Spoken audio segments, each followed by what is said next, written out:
श्रीगुरुभ्यो नमः। हरि ओम। सुमुखौ सुंदरतरौ सुनासौ सुखचित्तनौ सुरार्थितपादाब्जौ नमानारायणोऽस्तु महः। गुरुवादिध्वान्तरतये वैष्णवे देववेत्तवे श्री राघवेन्द्र गुरवे नमोऽत्यन्तरजागवे। ಪ್ರಸ್ತುತ ಪೀಠದಲ್ಲಿ ವಿರಾಜಮಾನರಾದ ಪರಮ ಪೂಜ್ಯ ಮಂತ್ರಾಲಯ ಮಠಾಧೀಶರಾದ ಗುರುಗಳ ಪಾದಾರವಿಂದಗಳಿಗೆ ಭಕ್ತಿಪೂರ್ವಕ ನಮಸ್ಕಾರಗಳನ್ನು ಸಲ್ಲಿಸ್ತಾ ಮಧ್ವನವರಾತ್ರೋತ್ಸವದ 7ನೇ ದಿನಕ್ಕೆ ನಾವು ಮಧ್ವಾಚಾರ್ಯರ ಮಹಿಮೆಯನ್ನು ಶ್ರವಣ ಮಾಡ್ತಾ ಇದ್ದೇವೆ. ಇವತ್ತು ಉಪನ್ಯಾಸವನ್ನು ನೀಡಲಿಕ್ಕೆ ಬಂದಿರತಕ್ಕಂತಹ ವಿದ್ವಾಂಸರ ಹೆಸರು ವಿದ್ವಾನ್ ವೆಂಕಟೇಶಾಚಾರ್ಯ ಕರಣಂ ಎಂಬುದಾಗಿ.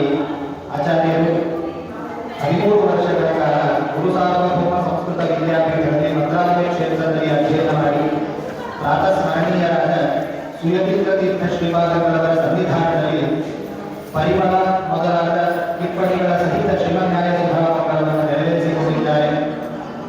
ಮತ್ತು ಪ್ರಸ್ತುತ ಪೀಠಾಧಿಪತಿಯಾದ ಪರಮಪೂಜ್ಯ ಸುಬುಧೇಂದ್ರ ತೀರ್ಥ ಶ್ರೀಪಾದಗಳವರ ಸನ್ನಿಧಾನದಲ್ಲಿ ಸಂಹಿತಾಮಂಡಲವನ್ನು ನೆರವೇರಿಸಿಕೊಂಡಿದ್ದಾರೆ. ಆಚಾರ್ಯರು ಮಂತ್ರಾಲಯ ವಿದ್ಯಾಪೀಠದಲ್ಲಿ ಅಧ್ಯಾಪಕ ವೃತ್ತಿಯನ್ನು ನೆರವೇರಿಸಿ ಪ್ರಸ್ತುತ ರಾಯಚೂರಿನ ವಿದ್ಯಾಪೀಠದಲ್ಲಿ ಉಪಪ್ರಾಂಶುಪಾಲರಾಗಿ ಕಾರ್ಯವನ್ನು ನಿರ್ವಹಿಸ್ತಾ ಇದ್ದಾರೆ. ಇಂತಹ ಆಚಾರ್ಯರು ಇವತ್ತು ನಮ್ಮೆಲ್ಲರಿಗೆ ಮಧ್ವಾಚಾರ್ಯರ ದಿನಚರಿ, ಆಚಾರ್ಯರ ದಿನಚರಿ ಹೇಗಿತ್ತು, ಆಚಾರ್ಯರು ಒಂದು ದಿನದಲ್ಲಿ ಯಾವ ಕೆಲಸಗಳನ್ನು ಮಾಡ್ತಾ ಇದ್ರು ಅದನ್ನೆಲ್ಲ ವಿವರಣೆ ಕೊಡಿ ಬಂದಿದ್ದಾರೆ. ನಮ್ಮ ದಿನಚರಿಯಲ್ಲಿ ಅರ್ಥ ಇಲ್ಲ, ನಾವು ಈ ದಿನ ಇದನ್ನು ಮಾಡಬೇಕು, ನಾಳೆ ಅದನ್ನು ಮಾಡಬೇಕು, ಸೋಮವಾರ ಮಂಗಳವಾರ ಇಂಥ ಕೆಲಸಗಳನ್ನು ಮಾಡಬೇಕು ಅಂತ ಪಟ್ಟಿ ಮಾಡಿ ಇಟ್ಕೊಂಡಿದ್ದೇವೆ. ಅದರಲ್ಲಿ ಅರ್ಥ ಇಲ್ಲ. ನಮ್ಮ ದಿನಚರಿಯನ್ನು ನಾವೇ ಕೆಲವೊಂದ್ಸತಿ ಪಾಲಿಸಲ್ಲ. ಆದರೆ ಮಧ್ವಾಚಾರ್ಯರ ದಿನಚರಿಯನ್ನು ನಾವು ಒಮ್ಮೆ ಶ್ರವಣ ಮಾಡಿದರೆ ಆ ದಿನಚರಿಯಿಂದ ನಾವು ಮೋಕ್ಷಕ್ಕೆ ಹೋಗಬಹುದು. ಏಕೆಂದರೆ ತ್ರೈಲೋಕ್ಯ ಗುರುಗಳ ದಿನಚರಿ ಸದಾ ಭಗವಂತನ ಧ್ಯಾನದಲ್ಲೇ ಆಚಾರ್ಯರು ಮಗ್ನರಾಗಿದ್ದಾರೆ. ಅಂತಹ ಶ್ರೀಮದಾಚಾರ್ಯರ ದಿನಚರಿಯ ಮಹಿಮೆಯನ್ನು ವರ್ಣಿಸಲಿಕ್ಕೆ ಆಚಾರ್ಯರು ಬಂದಿದ್ದಾರೆ. ಅವರಿಗೆ ಭಕ್ತಿಪೂರ್ವಕವಾಗಿ ನಮಸ್ಕಾರಗಳೊಂದಿಗೆ ನಾವು ಸ್ವಾಗತವನ್ನು ಕೋರುತ್ತಾ ಆಚಾರ್ಯರ ಉಪನ್ಯಾಸವನ್ನು ಪ್ರಾರಂಭ ಮಾಡಬೇಕು ಅಂತ ವಿಜ್ಞಾಪನೆ ಮಾಡ್ತಾ ಇದ್ದೇವೆ.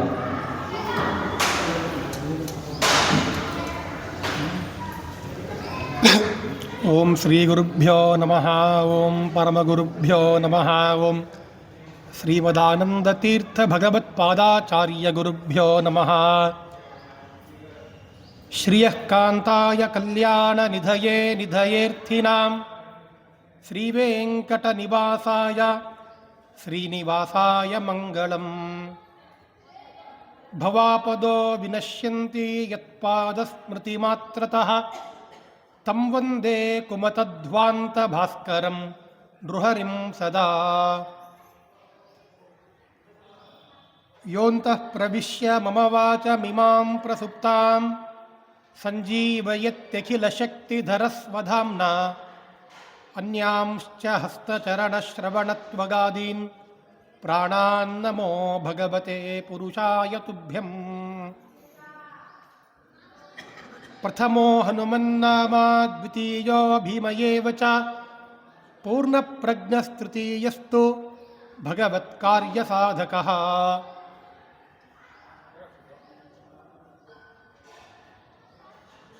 ಯೋ ವಿಪ್ರಲಂಬ ವಿಪರೀತಮತಿಪ್ರಭೂತಾನ್ ವಾದಾನ್ ನಿರಸ್ಯ ಕೃತವಾನ್ ಭುವಿ ತತ್ವವಾದಂ ಸರ್ವೇಶ್ವರೋ ಹರಿರಿತಿ ಪ್ರತಿಪಾದಯಂತಂ ಆನಂದತೀರ್ಥಮುನಿವರ್ಯಮಹಂ ನಮಾಮಿ.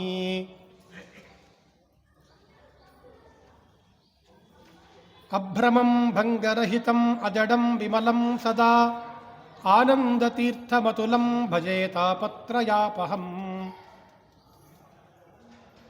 ತಪೋ ವಿದ್ಯಾ ವಿರಕ್ತ್ಯಾದಿ ಸದ್ಗುಣೌಘಾಕರಾನಹಂ ವಾದಿರಾಜಗುರೂನ್ ವಂದೇ ಹಯಗ್ರೀವ ದಯಾಶ್ರಯಾನ್.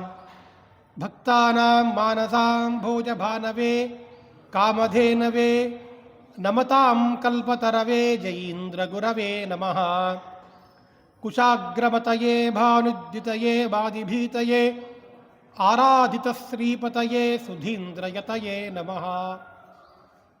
ದುರ್ವಾದಿಧ್ವಾಂತರವಯೇ ವೈಷ್ಣವೇಂದೀವರೇಂದವೇ ಶ್ರೀರಾಘವೇಂದ್ರ ಗುರವೇ ನಮೋತ್ಯಂತ ದಯಾಲವೇ. ವಂದಾರು ಜನಸಂದೋಹ ಮಂದಾರ ತರು ಸನ್ನಿಭಂ ವೃಂದಾರಕ ಗುರುಪ್ರಖ್ಯಂ ವಂದೇ ವಾದೀಂದ್ರ ದೈಶಿಕಂ.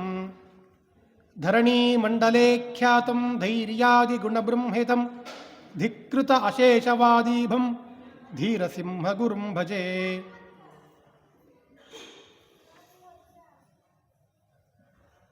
ಸುಯಮೀಂದ್ರ ಕರಾಬ್ಜೋತ್ಥಂ ಸುವಿದ್ಯಾಬೋಧಕಂ ಸದಾ ಸುಮೂಲರಾಮ ಪೂಜಾಢ್ಯಂ ಸುಜಯೀಂದ್ರ ಗುರುಂ ಭಜೆ. ಸುಧೀಜನ ಸುಮಂದಾರಂ ಸುಧೀಂದ್ರ ಸುತ ಸುಪ್ರಿಯಂ ಸುಷಮೀಂದ್ರ ಗುರುಂ ವಂದೇ ಸುಜಯೀಂದ್ರ ಕರೋದ್ಭವಂ. ಸುಷಮೀಂದ್ರ ಕರಾಬ್ಜೋತ್ಥಂ ರಾಘವೇಂದ್ರ ಗುರುಪ್ರಿಯಂ ಸುಯತೀಂದ್ರ ಗುರುಂ ವಂದೇ ಮೂಲರಾಮಾರ್ಚನೆ ರತಂ. ಜಲಜ್ಯೇಷ್ಠ ನಿಭಾಕಾರಂ ಜಗದೀಶ ಪದಾಶ್ರಯಂ ಜಗತೀತಲ ವಿಖ್ಯಾತಂ ಜಗನ್ನಾಥ ಗುರುಂ ಭಜೆ.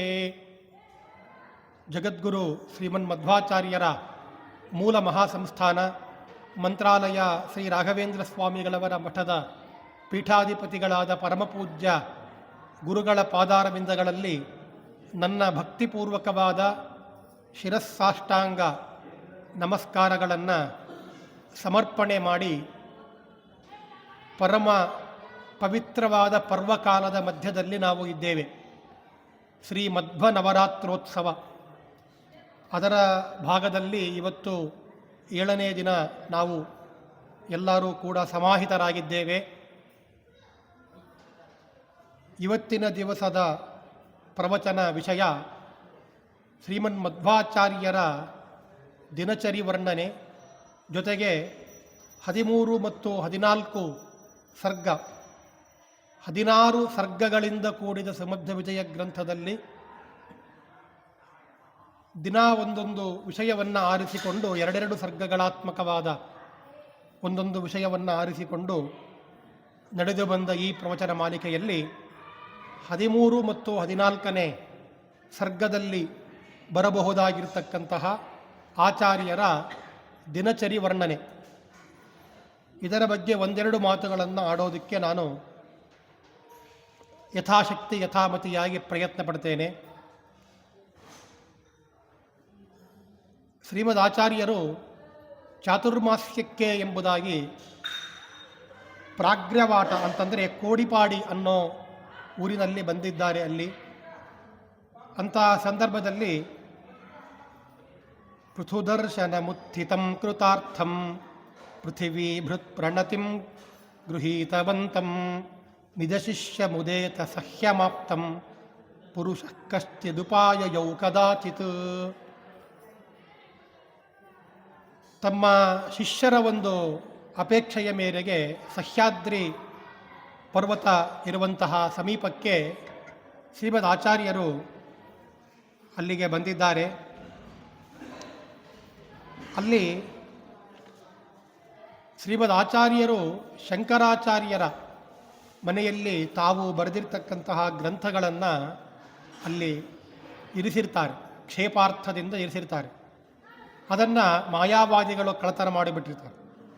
ಯಾಕೆ ಅದನ್ನು ಕಳ್ಳತನ ಮಾಡ್ತಾರೆ ಅಂತಂದರೆ, ಶ್ರೀಮದ್ ಆಚಾರ್ಯರು ಏನು ಆವಾಗ ಪ್ರವಚನವನ್ನು ಮಾಡ್ತಾ ತತ್ವಪ್ರಚಾರವನ್ನು ಏನು ಮಾಡ್ತಾ ಇದ್ರೋ, ಆವಾಗ ಶ್ರೀಮದ್ ಆಚಾರ್ಯರ ಒಂದು ಆ ವಾದ ವೈಖರಿ, ಗ್ರಂಥ ರಚನಾ ಶೈಲಿ ಇದನ್ನೆಲ್ಲವನ್ನೂ ನೋಡಿ ಮಾಯಾವಾದಿಗಳಿಗೆ ಒಂದಿಷ್ಟು ಆತಂಕ ಪ್ರಾರಂಭವಾಯಿತು.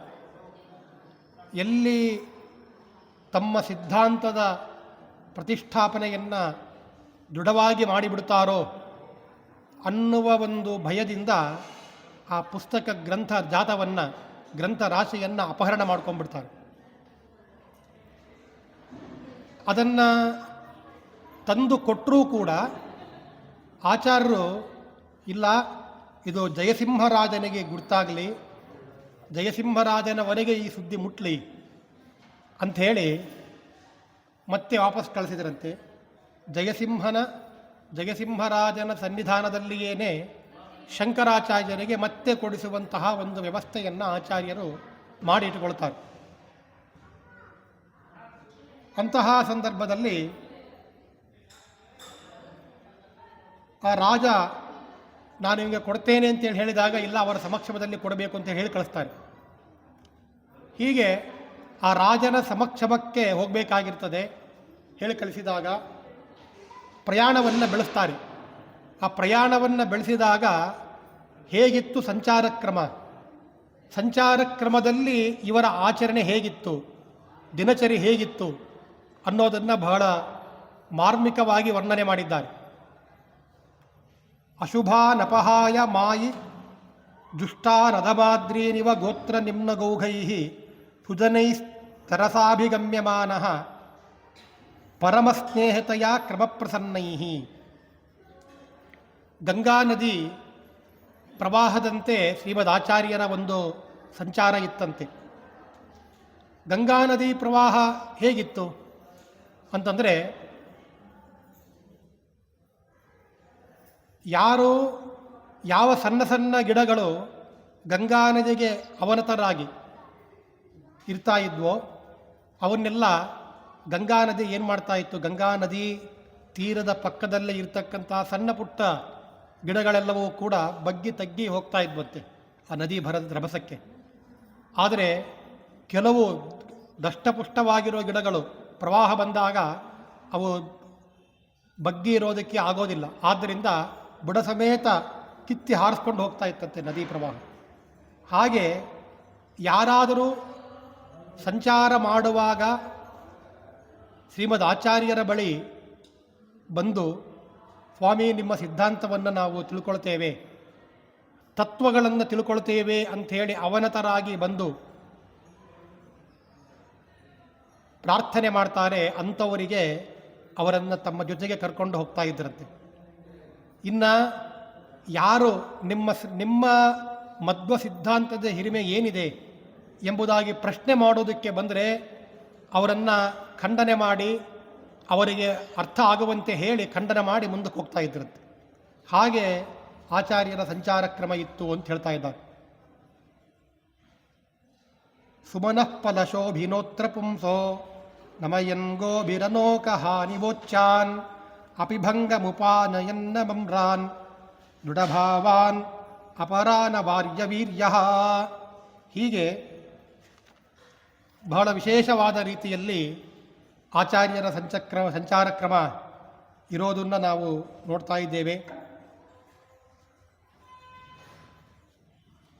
ಹೀಗೆ ಸಂಚಾರ ಮಾಡುವಾಗ ಅನೇಕ ಜನರಿಗೆ ಗುರುತಾಯಿತು ಆಚಾರ್ಯರ ಸಂಚಾರದ ವೈಭವ, ಅವರ ವೈಖರಿ, ತತ್ವಜ್ಞಾನ, ವಿಶೇಷವಾಗಿ ಹರಿನಿರ್ಮಾಲ್ಯ, ಭಗವಂತನ ನೈವೇದ್ಯ, ತೀರ್ಥಪ್ರಸಾದ ಇದೆಲ್ಲವೂ ಆಚಾರ್ಯರ ಸಂಚಾರ ಕ್ರಮದಲ್ಲಿ ಇದೆ ಅಂತ ಹೇಳಿ ತಿಳ್ಕೊಂಡವರು ಎಲ್ಲರೂ ಬರ್ತಾ ಇದ್ದಾರೆ. ಎಲ್ಲರೂ ಬಂದು ಬೇರೆ ಬೇರೆ ದೇಶದಿಂದ ಬಂದು ಎಲ್ಲರೂ ಸೇರಿಕೊಳ್ತಾ ಇದ್ದಾರೆ. ಅತಿ ಸಂಭ್ರಮತಃ ಪರಿಭ್ರಮಂತಂ ಭರದಾಮಾನವಲೋಕಿನಂ ಚಿರಾಯ ಅನುಯೋಗ ಪರಂ ಮುಹುಪ್ರಮತ್ತಂ ಜಹಸು ನೂತನ ಶಿಷ್ಯಮತ್ರ ಕೇಚತು. ಆಮೇಲೆ ಅಲ್ಲಿ ಮದನೇಶ್ವರ ಆಲಯಕ್ಕೆ ಅಲ್ಲಿ ಬಂದಿದ್ದಾರೆ. ಬಂದಾಗ ಇನ್ನೇನು ಮುಂದೆ ಜಯಸಿಂಹರಾಜನ ಹತ್ತಿರ ಹೋಗಬೇಕಾಗಿದೆ. ಹೋಗಬೇಕು ಅನ್ನುವಷ್ಟರಲ್ಲಿ ಅಲ್ಲಿ ಘಂಟಾ ನಾದ ಆಯಿತಂತೆ. ಅತತಕ್ಷಣ ಘಟ್ಟಿತೋರು ಘಂಟಾ ಘನ ನಾದೌ ವ್ಯಪದೇಶತಃ ಪರೇಣ ಅಮಿತಃ ಪ್ರಮತಿ ಪ್ರಚೋದಿತೋಸೌ ಇತಿ ನಿರ್ಯತ್ಸು ನಿಜೇಶು ನಿರ್ಜಗಾಮ. ಆಚಾರ್ಯರು ಸಂಚಾರಕ್ಕೆ ಮುಂದೆ ಹೊರಡಬೇಕು ಅಂಥೇಳಿ ಅನ್ನುಕೊಳ್ಳುವಷ್ಟರಲ್ಲೇ ಒಬ್ಬ ಶಿಷ್ಯ ಘಂಟಾನಾದ ಮಾಡಿದ್ದಂತೆ. ಹಾಗಾದರೆ ನಾವು ಇಲ್ಲಿಂದ ಮುಂದೆ ಪ್ರಯಾಣ ಬೆಳೆಸೋದಕ್ಕೆ ನಮಗೆ ಭಗವಂತನಿಂದ ಅನುಮತಿ ಸಿಕ್ಕಿದೆ ಅಂಥೇಳಿ ತಾವು ಭಾವಿಸಿ ಅದನ್ನು ಹೇಳಿ ಹೊರಟ್ರಂತೆ. ಸಾಮಾನ್ಯವಾಗಿ ನಾವು ಏನಾದರೂ ಒಂದು ಕಾರ್ಯ ಮಾಡುವಾಗ ಶಬ್ದ ಬರ್ತದೆ, ಗಂಟೆ ಶಬ್ದನೋ ಮತ್ತೊಂದು ಶಬ್ದನೋ ಬರ್ತದೆ. ಆವಾಗ ನಾವು ಅಂದ್ಕೊಳ್ತೇವೆ ಭಗವಂತನಿಂದ ಇದು ಅನುಮತಿ ಸಿಕ್ಕಿದೆ ಅಂತ. ಇದು ಆಚಾರ್ಯರ ಕಾಲದಿಂದಲೇ ಬಂದಿದೆ, ಆಚಾರ್ಯರು ಮಾಡಿ ತೋರಿಸ್ತಾ ಇದ್ದಾರೆ. ಮರ್ತ್ಯಾವತಾರಸ್ತ್ವಿಹ ಮರ್ತ್ಯ ಶಿಕ್ಷಣಂ ಅಂತ. ಭಗವಂತ ಅವತಾರ ಮಾಡಿದರೆ ಆ ಅವತಾರ ಮಾಡುವ ಮೂಲಕ ಹೇಗೆ ನಾವು ಬಾಳಬೇಕು, ಹೇಗಿರಬೇಕು, ನಮ್ಮ ಜೀವನವನ್ನು ನಾವು ಹೇಗೆ ಸಾಗಿಸಬೇಕು, ಹೇಗೆ ನಾವು ಜೀವನದಲ್ಲಿ ನಿಯಮಗಳನ್ನು ಅಳವಡಿಸ್ಕೊಳ್ಳಬೇಕು ಅಂತನ್ನೋದನ್ನು ತಿಳಿಸೋದಕ್ಕೋಸ್ಕರ ಅವತಾರ ಮಾಡ್ತಾನಂತೆ. ಹಾಗೆ ಭಗವಂತನ ಆಜ್ಞಾಧಾರಕರಾದ ಆಚಾರ್ಯರೂ ಅಷ್ಟೇ, ತಮ್ಮ ಕೃತಿಗಳಿಂದ ಜನರು ಹೇಗೆ ಬಾಳಬೇಕು ಅಂತನ್ನೋದನ್ನು ತಿಳಿಸಿಕೊಡ್ತಾರೆ. ಎಷ್ಟೋ ಜನ ಇದೆಲ್ಲ ಯಾಕೆ ನಂಬಬೇಕು, ನಂಬೋದಿಲ್ಲ, ನಂಬುವಂತಿಲ್ಲ ಅಂತ ಹೇಳ್ತಾರೆ. ಅದ್ಯಾವುದಾದ ಆಚಾರ್ಯರೇ ಅದನ್ನು ಮಾಡಿ ತೋರಿಸಿದ್ದಾರೆ. ಅದನ್ನು ಉಲ್ಲೇಖ ಇದರಲ್ಲಿ ನಾರಾಯಣ ಪಂಡಿತಾಚಾರ್ಯರು ಈ ವಿಷಯವನ್ನು ಅಲ್ಲಿ ನಿಬಂಧನೆ ಮಾಡ್ತಾರೆ. ಅಂತಂದರೆ ಅರ್ಥ, ನಾವು ಶುಭ ಶಕನಗಳು ಏನು ಅನೂಚಾನವಾಗಿ ಸಾಂಪ್ರದಾಯಿಕವಾಗಿ ಬಂದಿದೆ ಅದೆಲ್ಲ ನಂಬಬೇಕು ಅಂತನ್ನೋದನ್ನು ನಾವು ಇಲ್ಲಿ ತಿಳ್ಕೋಬೇಕು. ಇದೇ ಪ್ರಸಂಗ ರುಕ್ಮಿಣಿ ಸ್ವಯಂವರ ಕಾಲದಲ್ಲೂ ಕೂಡ ಆಗ್ತದೆ. ರುಕ್ಮಿಣೀ ದೇವಿಯರು ಶ್ರೀಕೃಷ್ಣನಿಗೆ ಲೇಖವನ್ನು ಕಳಿಸ್ತಾರೆ.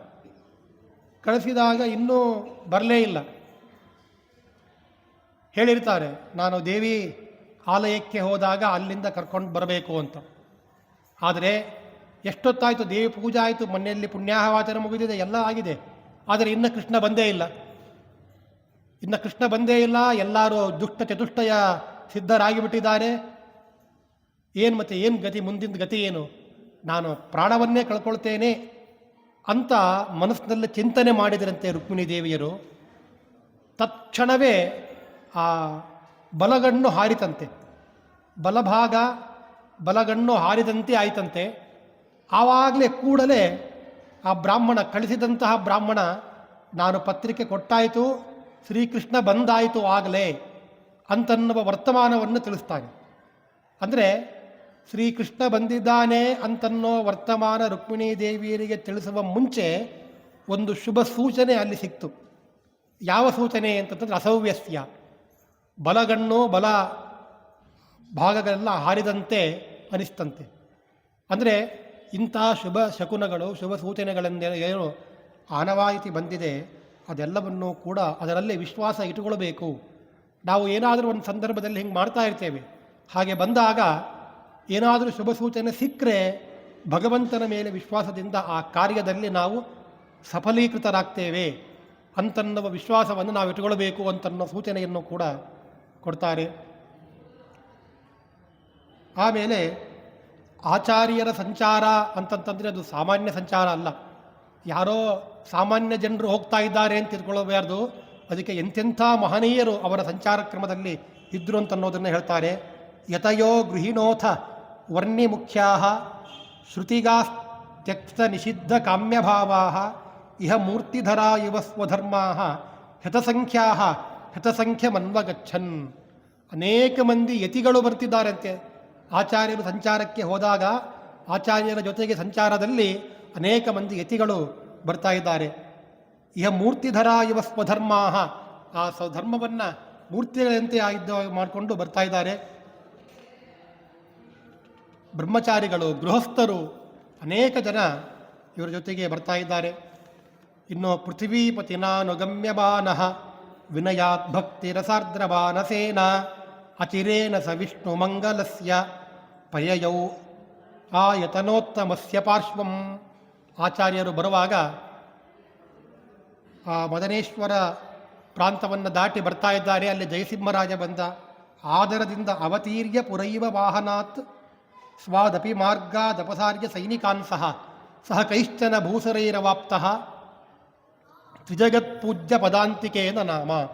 ಜಯಸಿಂಹರಾಜ ವಾಹನದಲ್ಲಿ ಮೊದಲು ಬರ್ತಾ ಇದ್ದಂತೆ ಯಾವಾಗ ಆಚಾರ್ಯರ ಹತ್ತಿರ ಬಂದಿದ್ದು ಗುರುತಾಯಿತೋ ಆವಾಗ ಎಂತಹ ಮಹಾರಾಜ ಜಯಸಿಂಹರಾಜ ತಾನು ವಾಹನದಿಂದ ಕೆಳಗಡೆ ಇಳಿದು ರಭಸದಿಂದ ನಡೆದು ಬಂದು ಆಚಾರ್ಯರ ಹತ್ತಿರ ಬಂದು ವಿನಮ್ರದಿಂದ ನಮಸ್ಕಾರವನ್ನು ಮಾಡ್ತಾ ಇದ್ದಾರಂತೆ. ಎಲ್ಲರೂ ಬಂದು ಅಲ್ಲಿ ಸೇರಿದ್ದಾರೆ. ಎಲ್ಲರೂ ರಾಜ ಬಂದಿದ್ದಾನೆ ಅಂಥೇಳಿ ರಾಜನನ್ನೂ ನೋಡೋದಕ್ಕೆ, ಅದೇ ರೀತಿ ಆಚಾರ್ಯರನ್ನು ನೋಡೋದಕ್ಕೆ ಎಲ್ಲರೂ ಬಂದು ಸೇರಿದ್ದಾರೆ. ಅಲ್ಲಿ ಉಭಯಾಗ್ರ ಮನಾ ಜನಾ ಪರೇಚ ಮುಹುರೈಕ್ಷಂತ ಕುತೂಹಲಾಬ್ಧಿ ಮಗ್ನಾಹ. ಮತ್ತೆ ಬಂದು ಎಲ್ಲರೂ ನೋಡ್ತಾ ಇದ್ದಾರೆ. ಬಹಳ ದೊಡ್ಡ ಕೋಲಾಹಲವೇ ಪ್ರಾರಂಭ ಆಗಿದೆ, ದೊಡ್ಡ ಸಂಚಾರ ಕ್ರಮ. ಕಲಿತಾಂಜಲಿನ ಸ್ಫುಟಾಯುನುಯಾಂತಂ ಜನಸಂವಾದ ಸಹೇನ ಭೂಮಿ ಭರ್ತ್ರ ಕರುಣಾಭಿಷಮಂ ಚಿಕೀರ್ಷುಣಾಸ್ವಂ ವ್ರಜತಾ ಕಿಂಕರತಾಮಕೈತವೇನ. ಆಚಾರ್ಯರು ಸಂಚಾರ ಕ್ರಮದಲ್ಲಿ ಇಟ್ಕೊಂಡಾಗ ಹೋಗ್ತಾ ಇದ್ದರೆ ಸಾಕಷ್ಟು ಜನ ಆ ಜನರಭಸದಲ್ಲಿ ಸರಿಯಾಗಿ ನಡೆಯೋದಕ್ಕೂ ಆಗೋದಿಲ್ಲ. ಅಂತಹ ಒಂದು ಪ್ರಸಂಗ, ಇಂಥ ಪ್ರಸಂಗ ಇದ್ದರೂ ಕೂಡ ರಾಜ ಆಚಾರ್ಯರ ಮೇಲೆ ಇರತಕ್ಕಂಥ ಗೌರವದಿಂದ ಜನಸಂವಾದ ಸಹೇನ ಭೂಮಿ ಭರ್ತ್ರ, ಇಲ್ಲ ಆಚಾರ್ಯರ ಜೊತೆಗೆ ನಾನು ಹೋಗಬೇಕು, ನನಗೆ ಏನೇ ಜನರ ಸಂದಣಿ ಎಷ್ಟೇ ಇರಲಿ, ಜನರಿಂದ ನನಗೆ ಏನೇ ಈ ರೀತಿಯಾದ ತೊಂದರೆಗಳು ಉಂಟಾಗಲಿ, ಆದರೂ ಕೂಡ ಅದೆಲ್ಲವನ್ನೂ ನಾನು ಸಹಿಸ್ತೇನೆ ಅಂಥೇಳಿ ಆಚಾರ್ಯರ ಜೊತೆಗೆ ರಾಜ ಸಂಚಾರವನ್ನು ಇಟ್ಟುಕೊಂಡು ಮುಂದುವರಿತಾ ಇದ್ದಾನಂತೆ. ಅಷ್ಟು ಆಚಾರ್ಯರ ಮೇಲೆ ವಿಶೇಷವಾದ ಭಯ, ಗೌರವ, ಭಕ್ತಿಗಳನ್ನು ಇಟ್ಟುಕೊಂಡಿದ್ದಂತೆ. ಪರಿಪೂರ್ಣ ಶಶಾಂಕ ಬಿಂಬಶಂಕಾ ವಿಷಯಂ ಪ್ರಾಕ್ ಸಹಸಾವಲೋಕನೇನ ಅಕಲಂಕತೆಯ ಪರಂ ವಿಭಿಕ್ತಂ ವದನಂ ಬಿಭ್ರತಮಚ್ಚ ವಿಭ್ರಮಾಬ್ಧಿಂ. ಎಲ್ಲರೂ ಆಚಾರ್ಯರನ್ನು ಬಹಳ ಸಂತೋಷದಿಂದ ನೋಡೋದಕ್ಕೆ ಬಂದಿದ್ದಾರೆ. ಹೇಗಿತ್ತು ಆಚಾರ್ಯರ ಮುಖ ಅಂತಂದರೆ, ಮೊದಲು ಆಚಾರ್ಯರ ದೂರದಿಂದ ನೋಡುವಾಗ ಆಚಾರ್ಯರ ಮುಖ ಬಹಳ ಆನಂದದಿಂದ ಕಾಣ್ತಾ ಇತ್ತಂತೆ. ಇನ್ನೂ ಹತ್ತಿರ ಬಂದು ನೋಡಿದಾಗ ಇನ್ನಷ್ಟು ಸುಂದರವಾಗಿ ಕಾಣಿಸ್ತಂತೆ. ಮೊದಲು ನೋಡಿದರೆ ಆಚಾರ್ಯರ ಮುಖವನ್ನು ಮೊದಲು ನೋಡಿ ಅಂದುಕೊಂಡ್ರು, ಓ ಇದ್ಯಾವುದು ಪರಿಪೂರ್ಣವಾದ ಚಂದ್ರನಂತೆ ಆಚಾರ್ಯರ ಮುಖ ಇದೆ ಅಂತ ಅಂದ್ಕೊಂಡ್ರು. ಆಮೇಲೆ ಇನ್ನೂ ಹತ್ತಿರ ಹೋಗಿ ನೋಡಿದಾಗ ಪರಿಪೂರ್ಣ ಚಂದ್ರ ಅಲ್ಲ, ಆ ಪರಿಪೂರ್ಣ ಚಂದ್ರನಿಗಿಂತಲೂ ಉತ್ತಮವಾದ ಒಂದು ಶೋಭೆ, ವರ್ಚಸ್ಸು ಆಚಾರ್ಯರ ಮುಖದಲ್ಲಿ ಇದೆ ಅಂತ.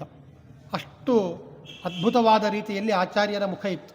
ಆಚಾರ್ಯರ ಮುಖವನ್ನು ನೋಡಿದರೆ ಸಾಕು ಎಲ್ಲ ಸಮಸ್ತ ವಿಧವಾಗಿರ್ತಕ್ಕಂಥ ಪಾಪಗಳೆಲ್ಲ ಪರಿಹಾರ ಆಗ್ತಾ ಇದ್ವಂತೆ. ಅಂತಹ ಸುಂದರವಾದ ಮುಖದಿಂದ ಶೋಭಾಯಮಾನರಾಗಿದ್ದರು ಆಚಾರ್ಯರು ಅಂತ ಹೇಳ್ತಾ ಇದ್ರು. ಇನ್ನು ಆಚಾರ್ಯರು ಹೋಗ್ತಾ ಇದ್ದರೆ ಸಾಕಷ್ಟು ಜನ, ಆದರೆ ದೂರ ಅಲ್ಲೆಲ್ಲೋ ಇರ್ತಕ್ಕಂಥ ಜನರಿಗೆ ಆಚಾರ್ಯರ ಮುಖ ಕಾಣಿಸ್ಬೇಕಲ್ಲ, ಕಾಣಿಸೋದಿಲ್ಲ. ಅದಕ್ಕೆ ಆಚಾರ್ಯರು ಹೇಗಿದ್ದರು ಅಂತಂತಂದರೆ ಬಹಳ ಎತ್ತರದಲ್ಲೇ ಇದ್ದರಂತೆ. ಸುಮಾರು ಒಂದು 100 ಜನ ಹೋಗ್ತಾ ಇದ್ದರೆ ಅವರೆಲ್ಲರಿಗಿಂತ ಸಕಲ ಲಕ್ಷಣಗಳಿಂದ ಕೂಡಿರ್ತಕ್ಕಂಥದ್ದು ಆಚಾರ್ಯರ ಒಂದು ಆಕಾರ. ಅವರು 32 ಲಕ್ಷಣೋಪೇತಾನಾಮ್ ಅಂತ, 32 ಒಬ್ಬ ಉತ್ತಮ ಪುರುಷನಿಗೆ ಇರಬೇಕಾಗಿರ್ತಕ್ಕಂತಹ ಏನು ಲಕ್ಷಣಗಳಿವೆ, ಅವು 32 ಲಕ್ಷಣಗಳಿವೆ. ಆ 32 ಲಕ್ಷಣಗಳು ಆಚಾರ್ಯರಿಗೆ ಇದ್ವಂತೆ. ಅಷ್ಟೇ ಅಲ್ಲ, ಅತಿಲೋಲ ದೃಶಾಂ ಸಮೀಕ್ಷಿತುಂ ಸ್ವಂ ಜನಸಂವಾದ ಭಯೇನ ದೂರಭಾಜಾಂ ಸಮದರ್ಶಯ ದೂರ್ಧ್ವೋದಸೋಸೌ ದಯಮೈವೋ ರುಜನೌಘ ಮಧ್ಯಗೋಪಿ. ಅಷ್ಟು ಜನ ಮಧ್ಯದಲ್ಲಿ ಇದ್ದಾಗ ದೂರ ಇರತಕ್ಕಂಥವರಿಗೆ ಯಾರಿಗೆ ಕಾಣಿಸ್ತಾ ಇದ್ದಿಲ್ಲೋ ಅವರಿಗೆ ಕಾಣಿಸ್ಬೇಕು ಅಂಥೇಳಿ ತಮ್ಮ ಅಣಿಮಾದಿ ಶಕ್ತಿಯಿಂದ ಇನ್ನೂ ಎತ್ತರಕ್ಕೆ ತಾವು ಬೆಳೆದರಂತೆ. ಎತ್ತರಕ್ಕೆ ಬೆಳೆದಾಗ ಏನಾಯಿತು, ಅಲ್ಲಿರ್ತಕ್ಕ ಬೇರೆ ಬೇರೆ ಜನರು, ದೂರ ಇರ್ತಕ್ಕಂಥ ಜನರು ಯಾರಿದ್ದರೋ ಅವರಿಗೆಲ್ಲರಿಗೂ ಕೂಡ ಆಚಾರ್ಯರು ಕಾಣಿಸಿಕೊಂಡ್ರಂತೆ. ಅಂದರೆ ಆಚಾರ್ಯರಿಗೆ ಸಾಮಾನ್ಯ ಜನರ ಮೇಲೆ ಅಷ್ಟೊಂದು ಕರುಣೆ. ನಾನು ಎಲ್ರಿಗೂ ಕಾಣಿಸ್ಬೇಕು, ನನ್ನನ್ನು ನೋಡಬೇಕು ಅಂಥೇಳಿ ಬಂದಾಗ ಅದು ಕಾಣಿಸ್ದೆ ಇನ್ನು ಏನೇನೋ ಅಡ್ಡಡ್ಡ ಬರ್ತಾ ಇರ್ತಾರೆ. ಇವತ್ತು ನಾವು ಏನಾದರೂ ಮೆರವಣಿಗೆ ಆಗ್ತಾ ಇದ್ದರೆ ಫೋಟೋದವ್ರು ಅಡ್ಡ ಬರೋದು, ಅಥವಾ ಯಾರಾದರೂ ರಾಜಕೀಯ ನಾಯಕರು ತಮ್ಮ ಒಂದು ಕಾರ್ಯವನ್ನು ಸಾಧನೆ ಮಾಡೋದಕ್ಕೋಸ್ಕರ ಒಂದು ಹೂವಿನ ಹಾರ ಹಾಕೋದು, ಅದು ಹಾಕೋದು, ಹೀಗೆಲ್ಲ ಮಾಡ್ತಾ ಇರ್ತಾರೆ. ಆದರೆ ಸಾಮಾನ್ಯ ಜನರಿಗೆ ಯಾವ ವ್ಯಕ್ತಿ ಕಾಣಿಸ್ಬೇಕೋ, ಯಾವ ಮೂರ್ತಿ ಕಾಣಿಸ್ಬೇಕೋ ಅದು ಕಾಣಿಸ್ದೇ ಹೋಗ್ತದೆ. ಹಾಗಾಗಬಾರ್ದು ಅಂತನ್ನುವ ಕಾರಣದಿಂದ ಆಚಾರ್ಯರು ತಮ್ಮನ್ನು ತಾವು ಪ್ರಕಟಗೊಳಿಸಿಕೊಂಡ್ರಂತೆ. ಅಷ್ಟು ಜನರ ಮೇಲೆ ಕರುಣೆ. ಸಾಮಾನ್ಯವಾಗಿ ಆಚಾರ್ಯರ ಬೇರೆ ಯಾವುದಾದರೂ ಮೆರವಣಿಗೆ ಮಾಡಬೇಕಾದ್ರೆ ಒಂದು ದೊಡ್ಡ ಎತ್ತರದ ಒಂದು ವಾಹನವೋ ಮತ್ತೊಂದೇನೋ ರೆಡಿ ಮಾಡ್ಕೋಬೇಕು ನಾವು ಮೆರವಣಿಗೆಗೋಸ್ಕರ. ಆದರೆ ಆಚಾರ್ಯರನ್ನು ನಾವು ಮೆರವಣಿಗೆ ಶೋಭಾಯಾತ್ರೆ ಮಾಡ್ತೇವೆ ಬನ್ನಿ ಅಂಥೇಳಿ ಆಚಾರ್ಯರನ್ನು ಕರೆದು ಬಿಟ್ಟರೆ ಯಾವುದೇ ರೀತಿಯಾಗಿರ್ತಕ್ಕಂಥ ಶೋಭಾಯಾತ್ರಾ ವಾಹನ ನಿರ್ಮಾಣ ಮಾಡುವಂಥ ಅವಶ್ಯಕತೆಯೇ ಇಲ್ಲ. ಯಾಕೆ, ಅಷ್ಟು ಎತ್ತರ ಇದ್ದಾರೆ. ಎಲ್ಲರ ಮಧ್ಯದಲ್ಲಿ ಅಷ್ಟು ಜನ ಇದ್ದರೂ ಕೂಡ ಎತ್ತರದಲ್ಲಿ ಇದ್ದು ಆಚಾರ್ಯರು ಕಾಣಿಸಿಕೊಳ್ತಾರಂತೆ. ಅಂಥದ್ದು ಆಚಾರ್ಯರ ಒಂದು ಅಮಾನುಷ ಶಕ್ತಿತ್ವ ಅಂತ ಅನ್ನೋದನ್ನು ಹೇಳ್ತಾರೆ. ಆಮೇಲೆ ವಿವಿಧ ಪ್ರಭ ಮಧ್ಯ ಸನ್ನಿಷಣ್ಣೋ ನರದೇವೇನ ಸಮಂಸ ಗೂಢದೇವ. ವಿಷ್ಣುಮಂಗಲ ಪ್ರದೇಶಕ್ಕೆ ಬಂದಿದ್ದಾರೆ. ಅಲ್ಲಿ ವಿಷ್ಣುಮಂಗಲ ಪ್ರದೇಶದಲ್ಲಿ ತಮ್ಮ ಶಿಷ್ಯರಾಗಿರ್ತಕ್ಕಂತಹ ಋಷಿಕೇಶ ತೀರ್ಥರು ಭಾಗವತದ ಪ್ರವಚನವನ್ನು ಮಾಡಿದ್ದಾರೆ. ಸಂಚಾರ ಅಂತಂತಂದರೆ ಕೇವಲ ಇವತ್ತು ನಾವು ಸಂಚಾರ ಕ್ರಮವನ್ನು ಇಟ್ಕೊಳ್ತೇವೆ, ಯಾತ್ರಾ ಕ್ರಮವನ್ನು ಇಟ್ಕೊಳ್ತೇವೆ. ಹೇಗೆ ಯಾತ್ರಾ? ನಾವು ಏನಾದರೂ ಯಾತ್ರೆಗೆ ಸಿದ್ಧರಾದರೆ ನಮ್ಮ ಯಾತ್ರಾ ಸಿದ್ಧತೆ ಹೇಗಿರ್ತದೆ ಅಂತಂದರೆ, ನಮ್ಮ ಯಾತ್ರಾ ಸಿದ್ಧತೆ ಒಂದು 10 ದಿನಗಳಿಂದ ಮುಂಚೆನೇ ಅಥವಾ ಒಂದು ವಾರ ಮುಂಚೆನೇ ಪ್ರಾರಂಭ ಆಗಿರ್ತದೆ. ಮನೆಯಲ್ಲಿ ನಾವು ಎಲ್ಲ ಸಂಚಾರಕ್ಕೆ ಹೋಗಬೇಕು, ಅಲ್ಲಿ ಇಳ್ಕೊಳ್ಳೋದಕ್ಕೆ ಸಕಲ ವ್ಯವಸ್ಥೆ ಮಾಡ್ಕೊಳ್ಬೇಕು, ಒಳ್ಳೆ AC ರೂಮ್ ನೋಡ್ಕೊಳ್ಬೇಕು ಅಂಥೇಳಿ ಈಗಿಂದ ಎಲ್ಲೆಲ್ಲಿ ಹೋಗಬೇಕು ಅಲ್ಲಿ ಬುಕ್ ಮಾಡ್ಕೊಳ್ತೇವೆ. ಬರೀ AC ರೂಮ್ ಅಷ್ಟೇ ಅಲ್ಲ, ಅಲ್ಲಿ ಇರೋದಕ್ಕೆ ಬೇಕಾದಷ್ಟು ಅದೆಲ್ಲ ವಸ್ತ್ರಗಳು. ಆಮೇಲೆ ಅಲ್ಲಿ ತಿನ್ನೋದಕ್ಕೆ ಏನಾದರೂ ಬೇಕಲ್ಲ ನಮಗೆ, ಅದಕ್ಕೆ ಒಂದು 5 kg ಅವಲಕ್ಕಿ, ಒಂದು 2 kg ಕೋಡ್ಬಳೆ, ಒಂದು 3 kg ಉಂಡಿಗಳು, ಬೇಸನ್ ಉಂಡಿ. ಇವು ತೀರ್ಥಯಾತ್ರಾ ತಯಾರಿ, ಇದು ನಮ್ಮ ತಯಾರಿ. ಆದರೆ ಅಲ್ಲಿ ಹೋದ್ಮೇಲೆ ಆ ತೀರ್ಥ ಯಾವ ಕ್ಷೇತ್ರಕ್ಕೆ ನಾವು ಹೋಗ್ತಾ ಇದ್ದೇವೆ, ಆ ಕ್ಷೇತ್ರದ ಅಧಿದೇವತೆ ಯಾರು, ಅಲ್ಲಿ ಯಾರನ್ನ ಸ್ಮರಣೆ ಮಾಡ್ಕೊಳ್ಬೇಕು, ಇದ್ಯಾವುದನ್ನು ಬಿಟ್ಟುಬಿಡ್ತೇವೆ. ಅಲ್ಲಿ ಹೋದಾಗ ಸುಮ್ಮನೆ ಹೋಗೋದು ಬಂದುಬಿಡೋದು ಅಷ್ಟೇನಾ? ಅಲ್ಲಿ ಒಂದಿಷ್ಟು ಭಗವಂತನ ಸಂಕಥನೆ, ಭಗವಂತನ ಕೀರ್ತನೆಗಳನ್ನು ನಾವು ಕೇಳಬೇಕಂತೆ, ಭಗವಂತನ ಬಗ್ಗೆ ಮಹಿಮಾ ಗುಣವರ್ಣನೆಗಳನ್ನು ಕೇಳಬೇಕಂತೆ. ಅದ್ಯಾವುದಕ್ಕೆ ನಾವು ಉಪಾಯ ಮಾಡೋದಿಲ್ಲ.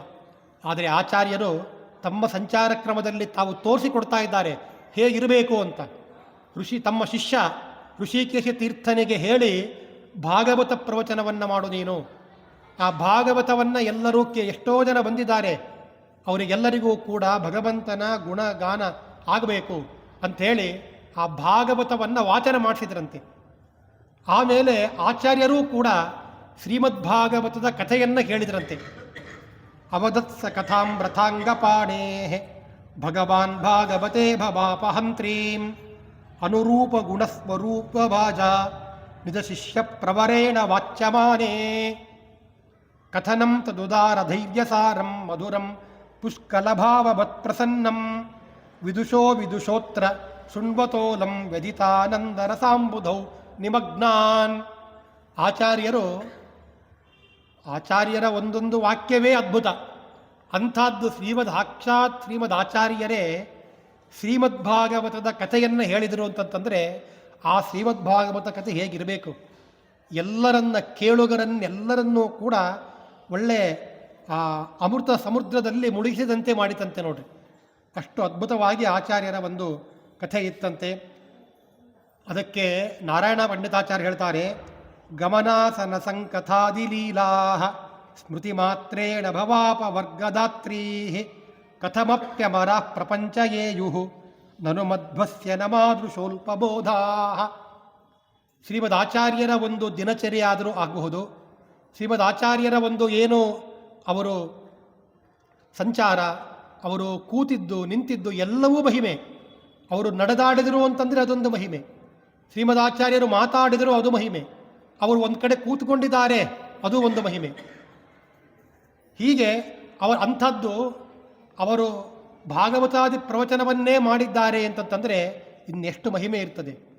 ಇಂತಹ ಶ್ರೀಮದ್ ಆಚಾರ್ಯರ ಮಹಿಮೆಯನ್ನು ಹೇಳೋದಕ್ಕೆ ಭಾರತೀ ದೇವಿಯರು ಅವರೇ ದೇವತೆಗಳೇ ಮುಂದಾಗಿ ಬರ್ತಾರಂತೆ. ಅವರು ಅಷ್ಟು ಅದ್ಭುತವಾಗಿರ್ತಕ್ಕಂಥ ಕಥೆ, ಅವರಿಂದಲೇ ಇದು ಸಾಧ್ಯ ಹೊರತು ಸಾಮಾನ್ಯನಾದ ನನ್ನಿಂದ ಆಚಾರ್ಯರ ಮಹಿಮೆ ವರ್ಣನೆ ಮಾಡೋದಕ್ಕೆ ಎಲ್ಲಿಂದ ಸಾಧ್ಯ ಆಗ್ತದೆ ಅಂಥೇಳಿ ಆಚಾರ್ಯರು ನಾರಾಯಣ ಪಂಡಿತಾಜ್ ನನು ಮಧ್ವಸ್ಯ ನ ಮಾರುಷೋಲ್ಪಬೋಧಾ, ಅಲ್ಪ ಬುದ್ಧಿಯಾಗಿರ್ತಕ್ಕಂಥ ಅಲ್ಪ ಬುದ್ಧಿ ಉಳ್ಳ ನಾನು ಆಚಾರ್ಯರ ಮಹಿಮೆಯನ್ನು ಅವರ ಗುಣಗಾನವನ್ನು ನಾನು ಎಲ್ಲಿಂದ ವರ್ಣನೆ ಮಾಡ್ತೇನೆ ಅಂಥೇಳಿ ಆಚಾರ್ಯರೇ ಹೇಳಿಕೊಂಡಿರುವಾಗ ಇನ್ನು ನಮ್ಮಂಥವರು ಇಲ್ಲಿ ಬಂದು ಕೂತು ನಾನು ಅವರ ದಿನಚರಿಯನ್ನು ವರ್ಣನೆ ಮಾಡ್ತೇನೆ, ಅವರ ಮಹಿಮೆಯನ್ನು ವರ್ಣನೆ ಮಾಡ್ತೇನೆ ಅಂಥೇಳಿ ಎಷ್ಟರ ಮಟ್ಟಿಗೆ ನಾವು ಹೇಳ್ಕೊಳ್ಬಹುದು.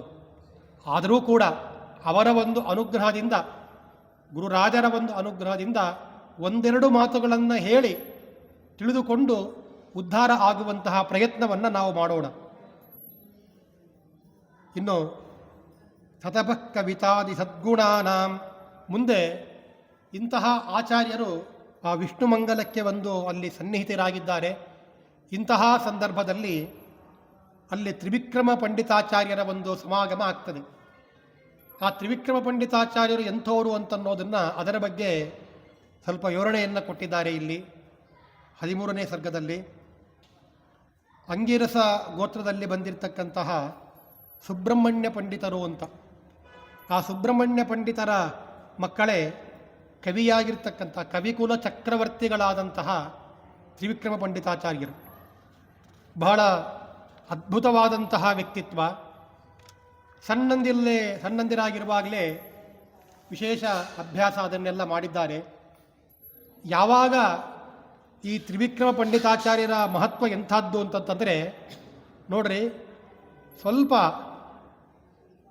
ಕಲಭಾಷಣ ತೊದಲು ನುಡಿಗಳನ್ನು ಆಡೋದಕ್ಕೆ ಪ್ರಾರಂಭ ಆಯಿತೋ ಇಲ್ಲೋ, ಆವಾಗಲೇ ಭಗವಂತನ ಬಗ್ಗೆ ಕವಿತಾ ರಚನೆಯನ್ನು ಮಾಡೋದಕ್ಕೆ ಪ್ರಾರಂಭ ಮಾಡಿದ್ದಾರಂತೆ. ಅಷ್ಟು ಅದ್ಭುತ ವ್ಯಕ್ತಿತ್ವ ತ್ರಿವಿಕ್ರಮ ಪಂಡಿತಾಚಾರ್ಯರದು. ನಾರಾಯಣ ಪಂಡಿತಾಚಾರ್ಯರ ತಂದೆಗಳು.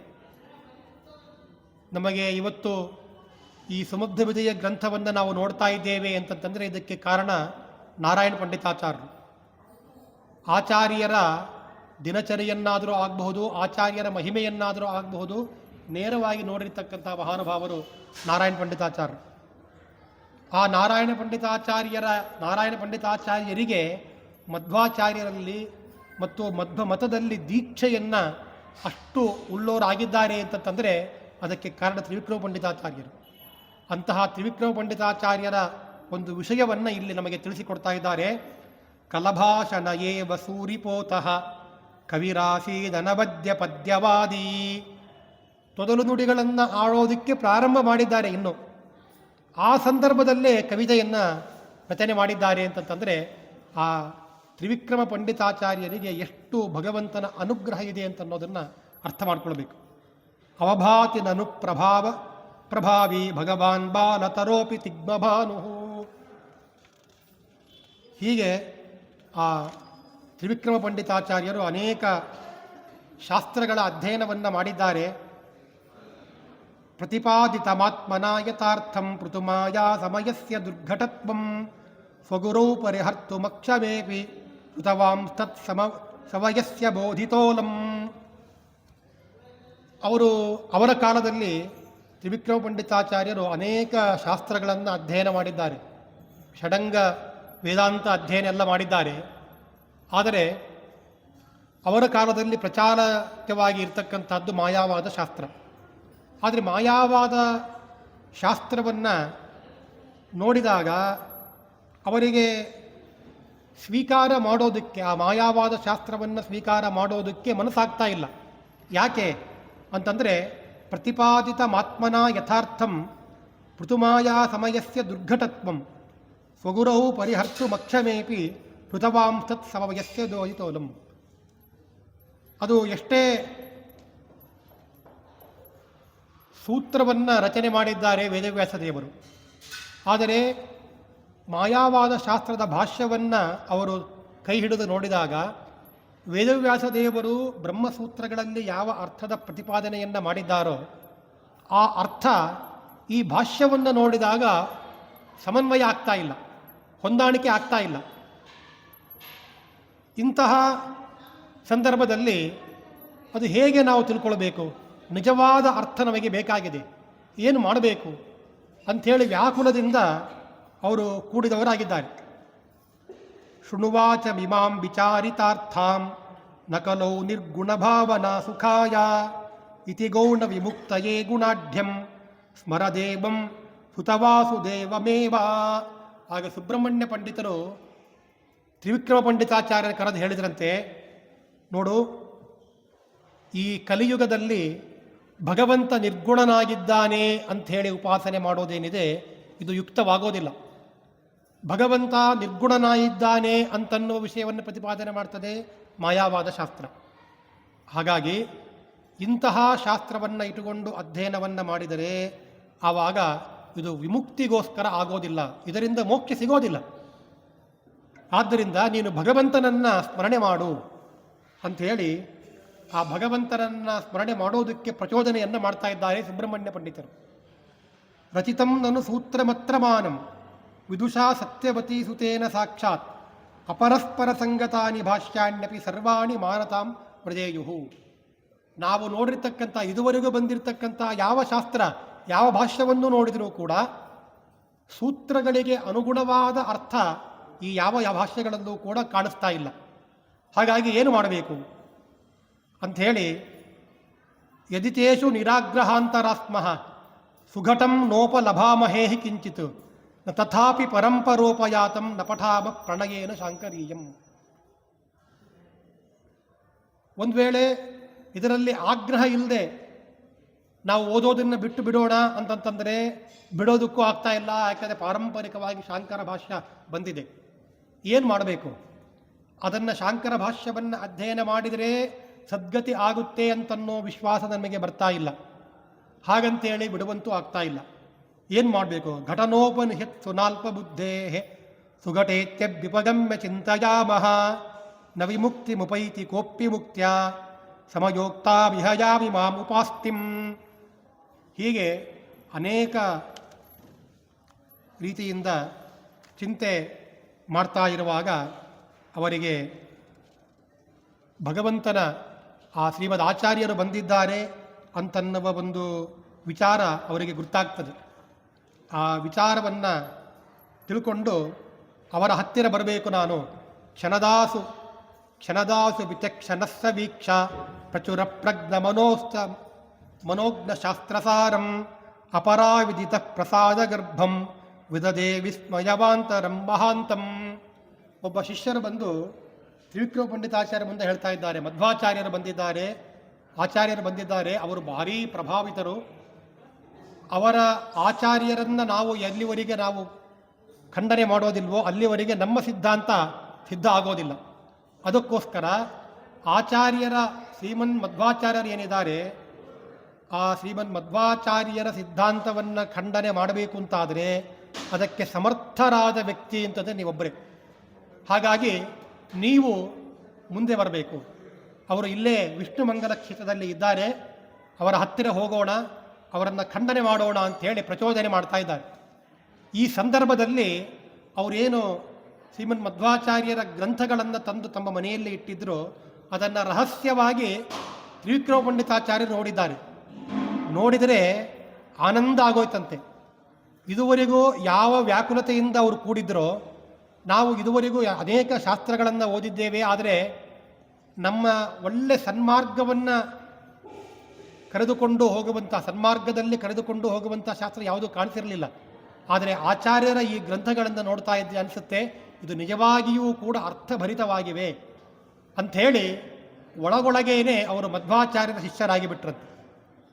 ಹಾಗೆ ಶಿಷ್ಯರಾಗಿ ಆಚಾರ್ಯರ ಹತ್ತಿರ ಬಂದು ತಂ ವಿಷ್ಣು ಮಂಗಲಗತಂ ಬಹುಲ ಪ್ರಬೋಧಂ ಪ್ರಾಪ್ಯಾಭ್ಯವಂದತ ತದಾ ಯುಗ ವಿಕ್ರಮಾರ್ಯ ಆನಂದದಂ ಸಚುತರಾಧನ ಹಾಸ ಲಕ್ಷ್ಮ್ಯಾ ತತ್ವಂ ಪ್ರವೇತ್ತು ಮಮರೇಂದ್ರ ಇವಾಬ್ಜಯೋನಿಂ.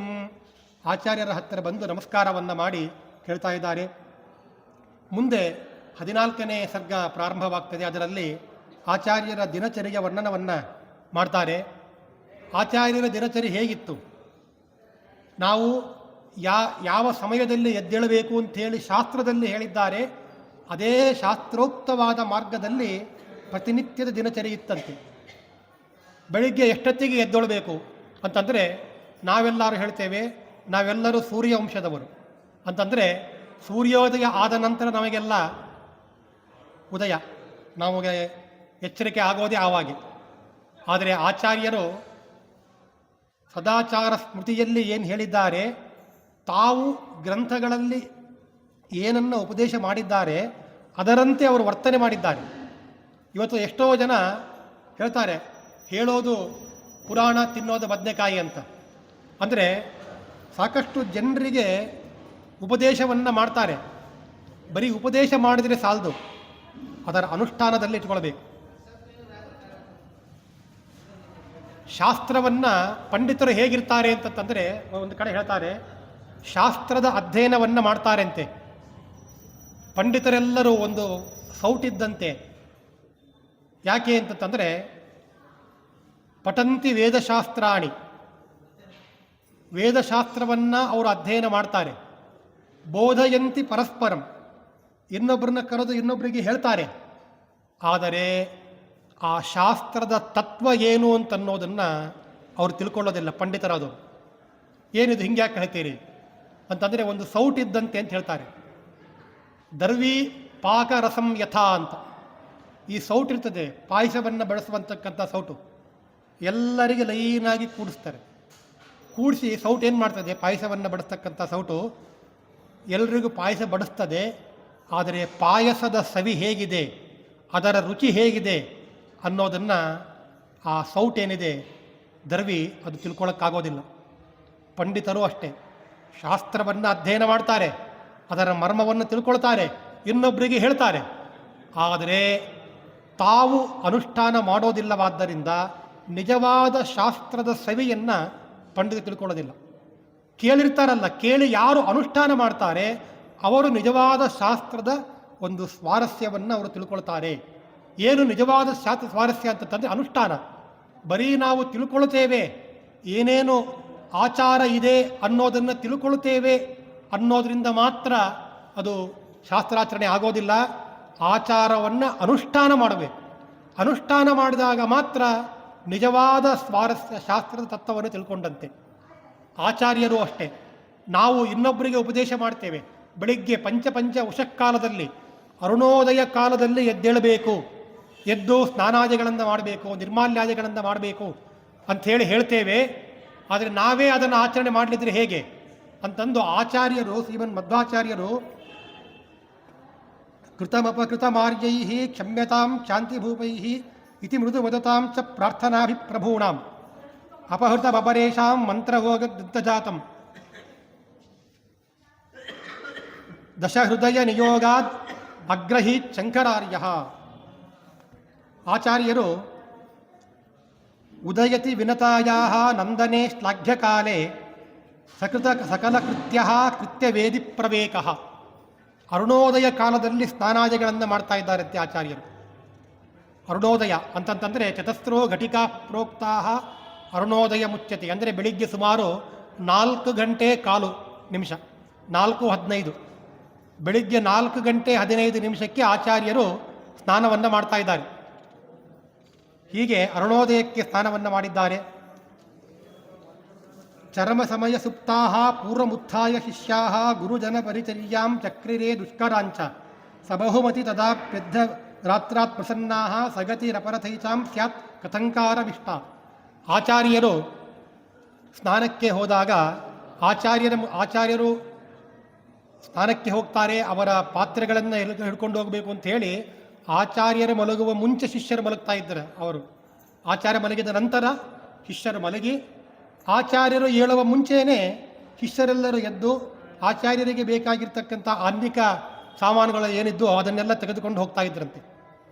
ಆದರೆ ಆಚಾರ್ಯರ ಮನಸ್ಸು ಎಂಥದ್ದು ಅಂತಂದರೆ, ಒಮ್ಮೊಮ್ಮೆ ಆಚಾರ್ಯರು ಪಾಠ ಹೇಳ್ತಕ್ಕಂಥ ಸಂದರ್ಭದಲ್ಲಿ ಆಚಾರ್ಯ ಒಳ್ಳೆಯ ಶಾಸ್ತ್ರ ವಿಚಾರವನ್ನು ಹೇಳುವಾಗ ಅದನ್ನೇ ಕೇಳಿ ಮತ್ತೆ ಆಚಾರ್ಯರು ಪಾಠ ಹೇಳಿದ ನಂತರ ಚಿಂತನ ಮನನ ಮಂಥನ ಎಲ್ಲ ಮಾಡಬೇಕು. ಆ ಚಿಂತನೆಯನ್ನು ಮಾಡಿ ರಾತ್ರಿ ಸ್ವಲ್ಪ ಹೊತ್ತು ಲೇಟಾಗಿ ಮಲ್ಕೊಂಡ್ರೆ ಆವಾಗ ಯಾರಾದರೂ ಶಿಷ್ಯ ಪ್ರತಿನಿತ್ಯ ಒಬ್ಬ ಡ್ಯೂಟಿ ಹಾಕಿರ್ತಾರೆ. ಇಂತಿಂಥ ಇವತ್ತಿನ ದಿವಸ ಸೋಮವಾರದಿಂದ ಆಯ್ತಿವಾರದವರೆಗೆ ಒಬ್ಬ ಶಿಷ್ಯ ಆಚಾರ್ಯರಿಗೆ ಸೇವೆಯನ್ನು ಮಾಡಬೇಕು ಅಂತ. ಯಾವ ಶಿಷ್ಯನಿಗೆ ಸೇವೆ ಹಾಕಿರ್ತಾರೋ ಆ ಶಿಷ್ಯ ಆಚಾರ್ಯರ ಪಾಠವನ್ನು ಕೇಳಿ ರಾತ್ರಿ ಸ್ವಲ್ಪ ಏನಾದರೂ ಮಲ್ಕೊಳ್ಳೋದು ಲೇಟಾಗಿ ಬೆಳಿಗ್ಗೆ ಎದ್ದೋಳೋದು ಆಗದೆ ಹೋದರೆ ಆವಾಗ ಆಚಾರ್ಯರು ಆ ಶಿಷ್ಯನ ಮೇಲೆ ಕರುಣೆಯಿಂದ ಆ ಶಿಷ್ಯ ಬರಬೇಕು, ಆ ಶಿಷ್ಯ ತೆಗೆದುಕೊಂಡು ಬಂದ್ರೇ ನಾವು ಸ್ನಾನಕ್ಕೆ ಹೋಗಬೇಕು, ಇಂಥದ್ದನ್ನೆಲ್ಲ ಇಟ್ಕೊಂಡಿರ್ತಿದ್ದಿಲ್ಲಂತೆ. ಇನ್ನು ಮಲ್ಕೊಂಡಿದ್ದಾನೆ, ರಾತ್ರಿ ಎಲ್ಲ ಚಿಂತನೆ ಮಾಡಿದ್ದಾನೆ ವಿದ್ಯಾರ್ಥಿ, ಸ್ವಲ್ಪ ಮಲ್ಕೊಳ್ಳಿ ಅಂಥೇಳಿ ತಮ್ಮ ಆಹ್ನಿಕ ಪದಾರ್ಥಗಳನ್ನೆಲ್ಲವನ್ನೂ ಕೂಡ ತಾವೇ ತೆಗೆದುಕೊಂಡು ಹೋಗಿ ಆಚಾರ್ಯರು ಸ್ನಾನಕ್ಕೆ ಹೋಗ್ತಾ ಇದ್ರಂತೆ.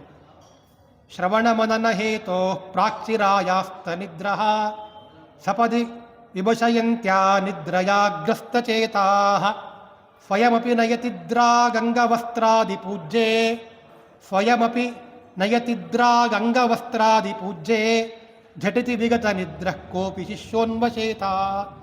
ಆಚಾರ್ಯರೇ ಸಾಮಾನುಗಳನ್ನ ಹೊಟ್ಕೊಂಡು ಹೋಗ್ತಾ ಇದ್ದರಂತೆ. ಅಂದರೆ ಶಿಷ್ಯನ ಮೇಲೆ ಅನುಕಂಪ ಒಂದಾದರೆ, ಇನ್ನು ನಾವು ಇವರೆಲ್ಲರಿಗೂ ಕೂಡ ಗುರುಗಳಾಗಿದ್ದೇವೆ, ನಾವು ನಮ್ಮ ಸಾಮಾನು ಹೊತ್ಕೊಂಡು ಬರೋದೇನು? ನಮಗೆ ಅನೇಕ ಜನ ಶಿಷ್ಯಂದಿರಬೇಕು, ಆಡಂಬರ ಬೇಕು ಅಂಥೇಳಿ ಅಂದ್ಕೊಳ್ತಾ ಇರ್ತೇವೆ ನಾವು ನಮ್ಮಂಥವ್ರು. ಆದರೆ ಆಚಾರ್ಯರು ತಿಳಿಸಿಕೊಡ್ತಾ ಇದ್ದಾರೆ, ಹಾಗೆಲ್ಲ ನಮ್ಮ ಕೆಲಸ ನಾವು ಮಾಡ್ಕೊಳ್ಬೇಕು ಅಂತನ್ನೋದನ್ನು ತಮ್ಮ ಕೃತ್ಯದಿಂದ ನಮಗೆ ಪರಿಬೋಧನೆ ಮಾಡ್ತಾ ಇದ್ದಾರೆ. ಇದು ತಿಳ್ಕೊಂಡು ತಕ್ಷಣ ಒಬ್ಬ ಶಿಷ್ಯನಿಗೆ ಎಚ್ಚರ ಆಯ್ತಂತೆ. ಅಯ್ಯೋ, ನಾನು ಆಚಾರ್ಯರಿಗೆ ಸಾಮಾನು ಒಯ್ದಿಲ್ಲ ಅಂತೇಳಿ ಆಚಾರ್ಯರ ಮೇಲೆ ವಿಶೇಷವಾದ ಬಂದು ಪ್ರಾರ್ಥನೆ ಮಾಡ್ತಾ ಬಂದಿಂತಂತೆ.